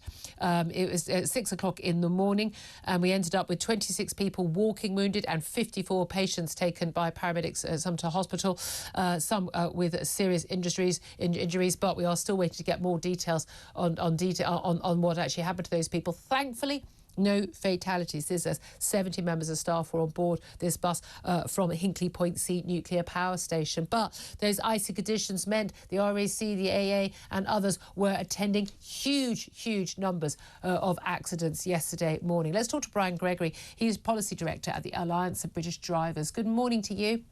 Good morning, Julia. How are you? Very well indeed. Well, we know this bus overturned after there was some incident involving a motorcyclist. We don't know the details of all of this, and difficult with a live investigation to look at the details there. But we know that it was a very icy road. We know we have freezing conditions across much of the country. Yeah. And indeed, I'm looking out of my window of my studio here at TalkTV Towers. Beautiful blue sky and sun. That's great. But after a freezing night and lots of rain in recent days, those can create treacherous conditions, can't they? Absolutely, yeah. And unfortunately, lots of drivers, and obviously I can't comment on the bus driver or the motorcyclist involved, but they just don't prepare for these conditions. I mean, you know, the first thing is that the vast majority of accidents aren't caused by people speeding. When you look at the causes, they're caused by people not observing. And one of the worst things is you driving around in this weather and you see people peering out of a porthole. Now, if you haven't got... you mean they haven't cleaned their screen, they've just cleaned a little bit of it or defogged it a little bit? Yeah, if you haven't cleared all your windows, you can't see what's going on, so you're virtually a cruise missile. So the first thing is, make sure you can see out of all your windows clearly in all directions. Yeah. Second thing is fluids, obviously. If the first thing that happens when you try to clear your screen is that you just fog it up again because you haven't got enough de-icer fluid in your reservoir, then that'll again cause you huge problems. So make sure you've got enough de-icer in there to properly clear your screen. Make sure all your tyre pressures are properly inflated. If you've got one tyre that's flatter than the others, then that will alter the balance of the car. And that there's good tread on the wheels. I would have thought there are an awful lot of people. Yeah. Running a car is very expensive. It's absolutely, it's not a luxury for most people in this country. They need them to get to and from work and everything else. But they're a huge expense. There'll be a lot of people who, you know, trying to pay the energy bill. We're going to talk about, you know, supermarket prices up next. That actually, well, you know what? I would have got the new tyres, or I would have put that. They've got the de-icer, but money's tight this month or this week, so I'll delay it. The trouble is, if you delay those things, you can lead to accidents. Yeah. The other thing, which, I mean, as you say, it's costly, but of course, in many countries in Europe, you have to change from summer tyres to winter tyres at the end of October and back onto summer tyres at the end of March. And I religiously do that. I have 2 sets of wheels. Do you? I mean, I can understand if I was living in Switzerland or Canada that I'd do that, but we don't routinely get that sort of weather. Well, but we have it now, don't we? You know, and it doesn't.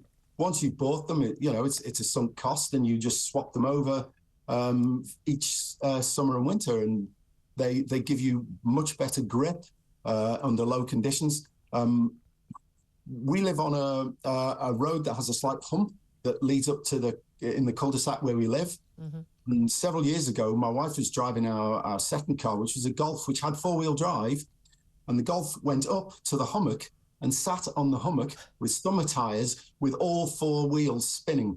So not able to grip. So maybe that, I mean, I'm wondering... But we changed it onto winter tyres and it was fine. It was fine. I mean, yeah, I don't know about most people's ability to actually change a tyre. I know I've never done it, certainly not successfully. But in terms of advice to people who are driving this week out on the roads, lots of people, we're told often, don't take anything but essential journeys. Well, most people's journeys are essential, getting to and from work, taking their kids to school and the like.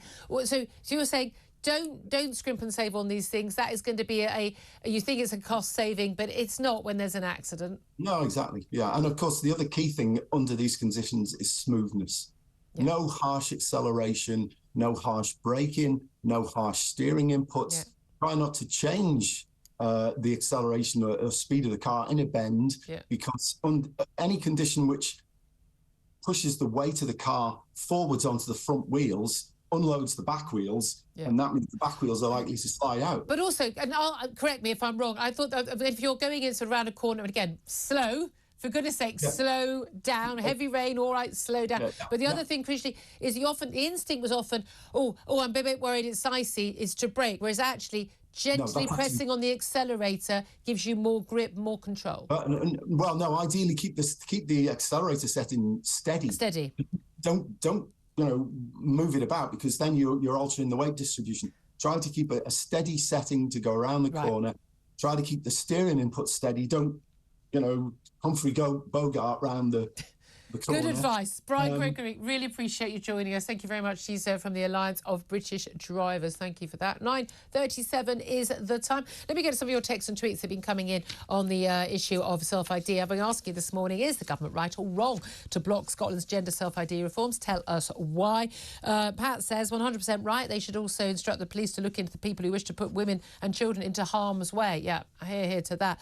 Louise says, yes, it's legislation that gives those who aren't particularly good people the opportunity to abuse it. Gender dysphoria should be dysphoria, that's the word, should be diagnosed, not self-assessed.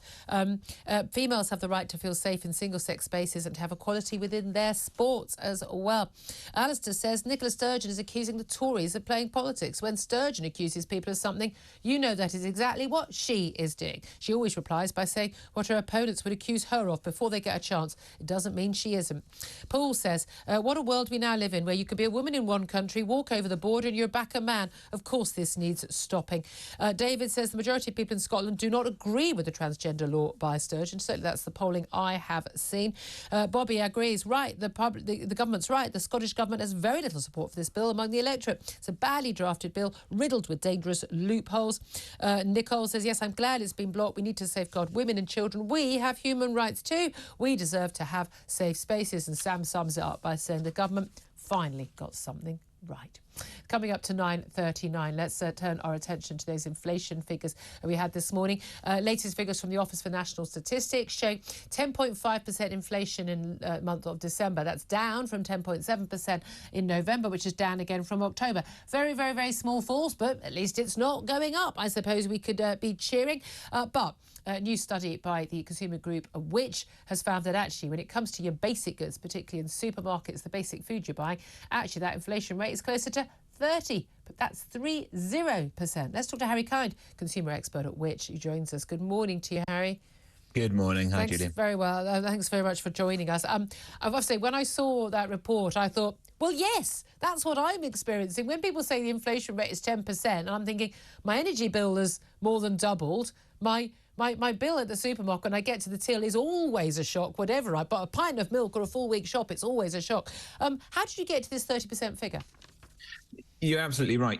I think inflation is a little bit like saying that the weather in the UK is 10 degrees. That's just not what I care about. I care about what is the temperature going to be when I step outside my door. And for a lot of people, that's what our research is trying to find, is what is your inflation level. So we looked at supermarket prices.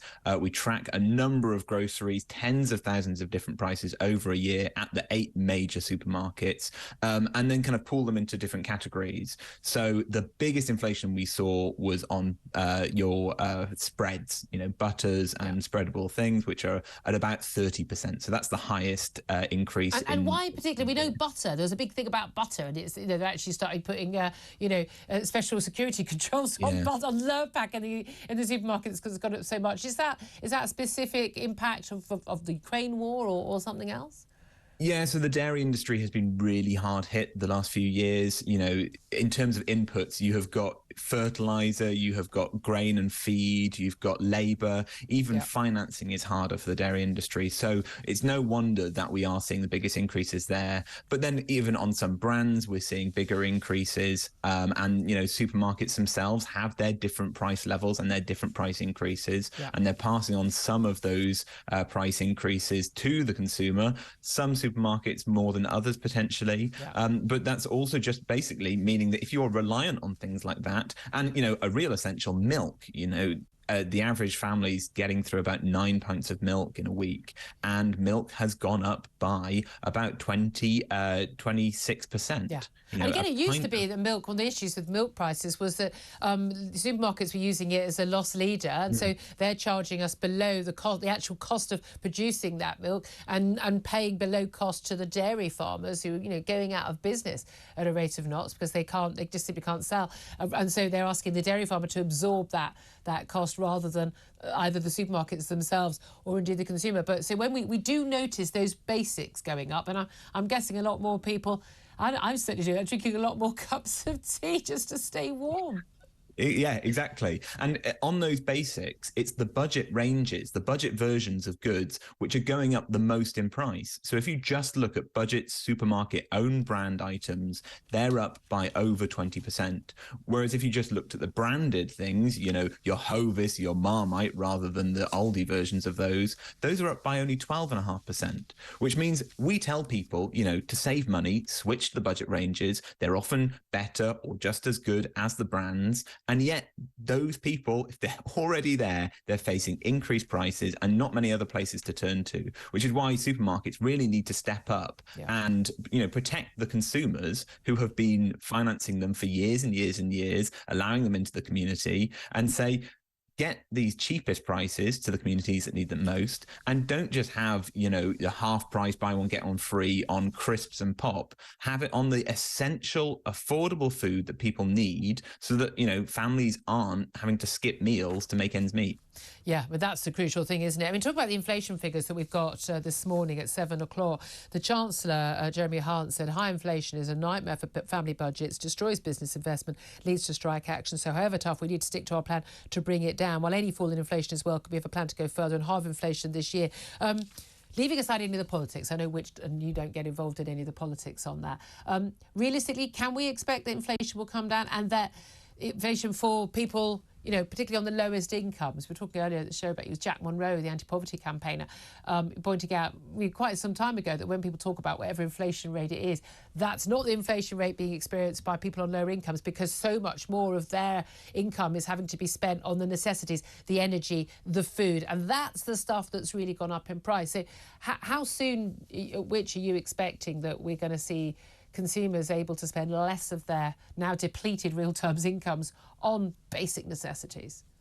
Not soon enough. You know, we are seeing inflation coming down in other countries. America has had inflation come down a lot. But even when inflation comes down, that still means prices are going up, just not as fast. You know, thinking about the guy talking about how to drive in the snow. Yeah. At the moment, we are going fast. We are going in a forward direction. And even if we put on the brakes and inflation went to zero, people are still having those higher prices than they have been used to for the last few years. So there is no quick solution to this. There is no, you know, easy end in sight when it comes to inflation and when it comes to the prices faced by, as you're saying, those on the lowest income who have the biggest chunk of their budget on these high cost items. You know, inflation has partly come down because petrol prices are lower. Well, if you're not buying petrol, really, you're not benefiting from that. Indeed. And so the headline figures are quite misleading. I mean, happy Wednesday to everyone there from Harry Kine, who's available for children's parties as well.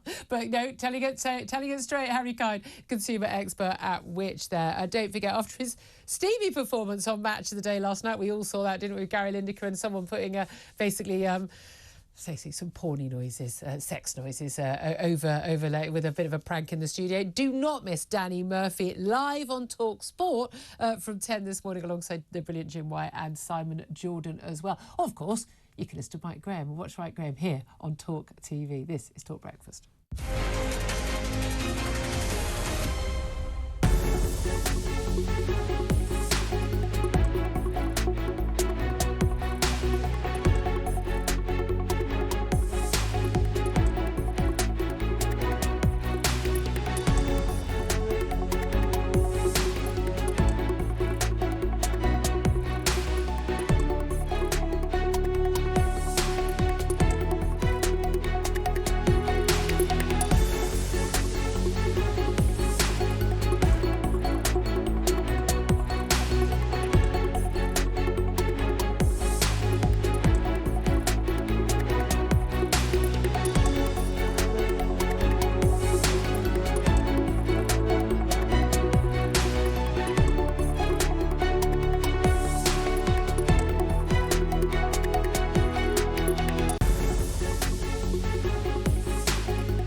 Good morning to you. This is Talk Breakfast with me, Julia Hartley Brewer. Coming up to 9:49, Mike Graham will be here in just a few moments to tell us what's happening on his show. There's an awful lot to talk about today.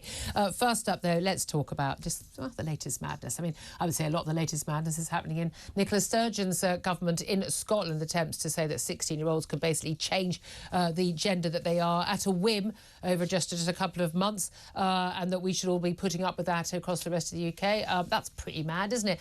But what's also mad is that we've got a Conservative government that talks out about these things and says this is all nonsense. Both Rishi Sunak and Liz Truss, when I interviewed them for Tory party hustings over the summer last year, when I asked them things like, you know, is a trans woman a woman? No, came the answer. They were really clear on these things, and yet there seems to be such confusion on those issues. But what a surprise when we have such confusion within civil servants. In fact, we see it across the board in private companies as well, but certainly across the public sector. Well, the latest madness is from the Home Office, where they've got basically a briefing churned out by the Home Office for civil servants working in the Home Office's Holham Security Group, the counter-terrorism unit for the UK. You'd think they'd be busy with other things, but they're telling people not to use mixed or split pronouns, or not all non-binary people use he or she pronouns. Many, they're told, use they or them. And there are new pronouns like Z and A, which also exist. But we must use the right language and be clearly and openly supportive. And you must never assume the gender of a person's partner.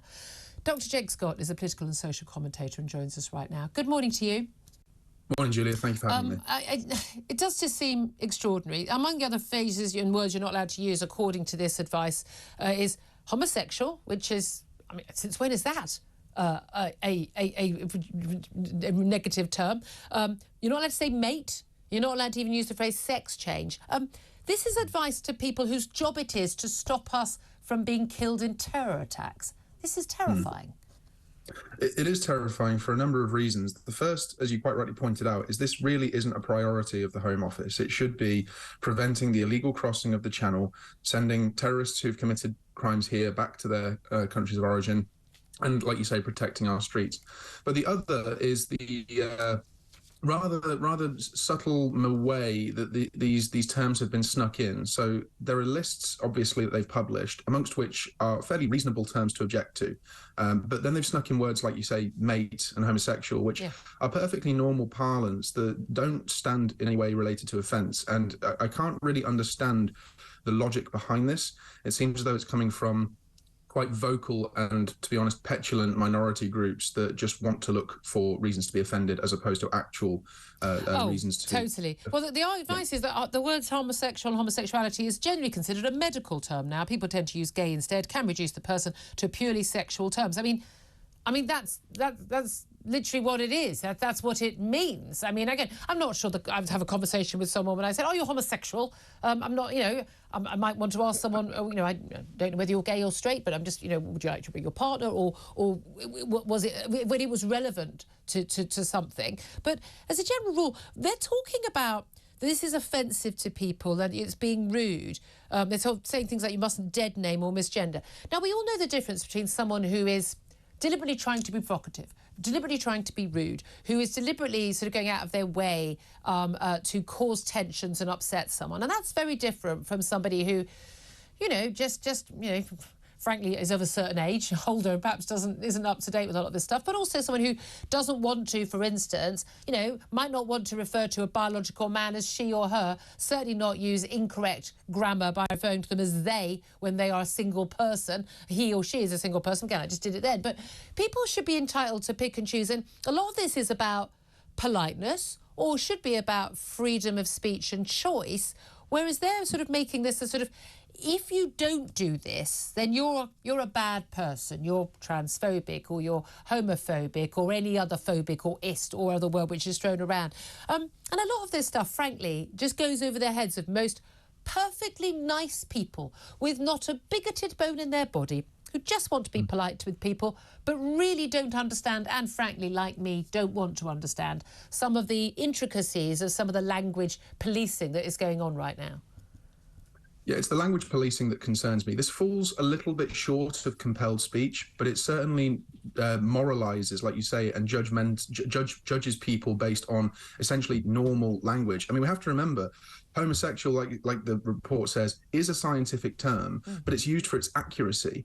And the report says that apparently the term gay is more popular to refer to homosexuals. But if you remember the LGBT pronoun, or acronym, sorry, the L is used to refer to homosexual women and the G is used to refer to homosexual men. So actually this is less inclusive than homosexual. Yeah, but also it's now LGBTQ+. I mean, I haven't got a clue what the plus stands for. I don't think anyone else does. Q, again, that's not a very clear term at all.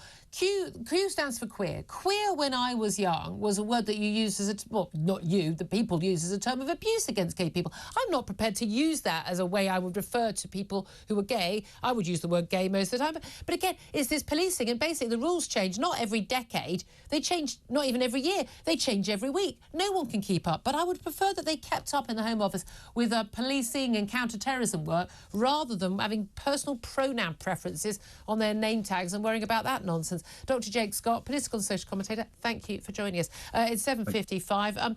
Preferred pronouns? Well, you know, Mike? it would be nice if something worked in the Home Office, wouldn't it? Yeah. I mean, I suppose if they talk to each other the right way, maybe everything will work out. Well, you know my personal preferred pronouns, she and Her Imperial Majesty. Yeah, I think that's absolutely fine.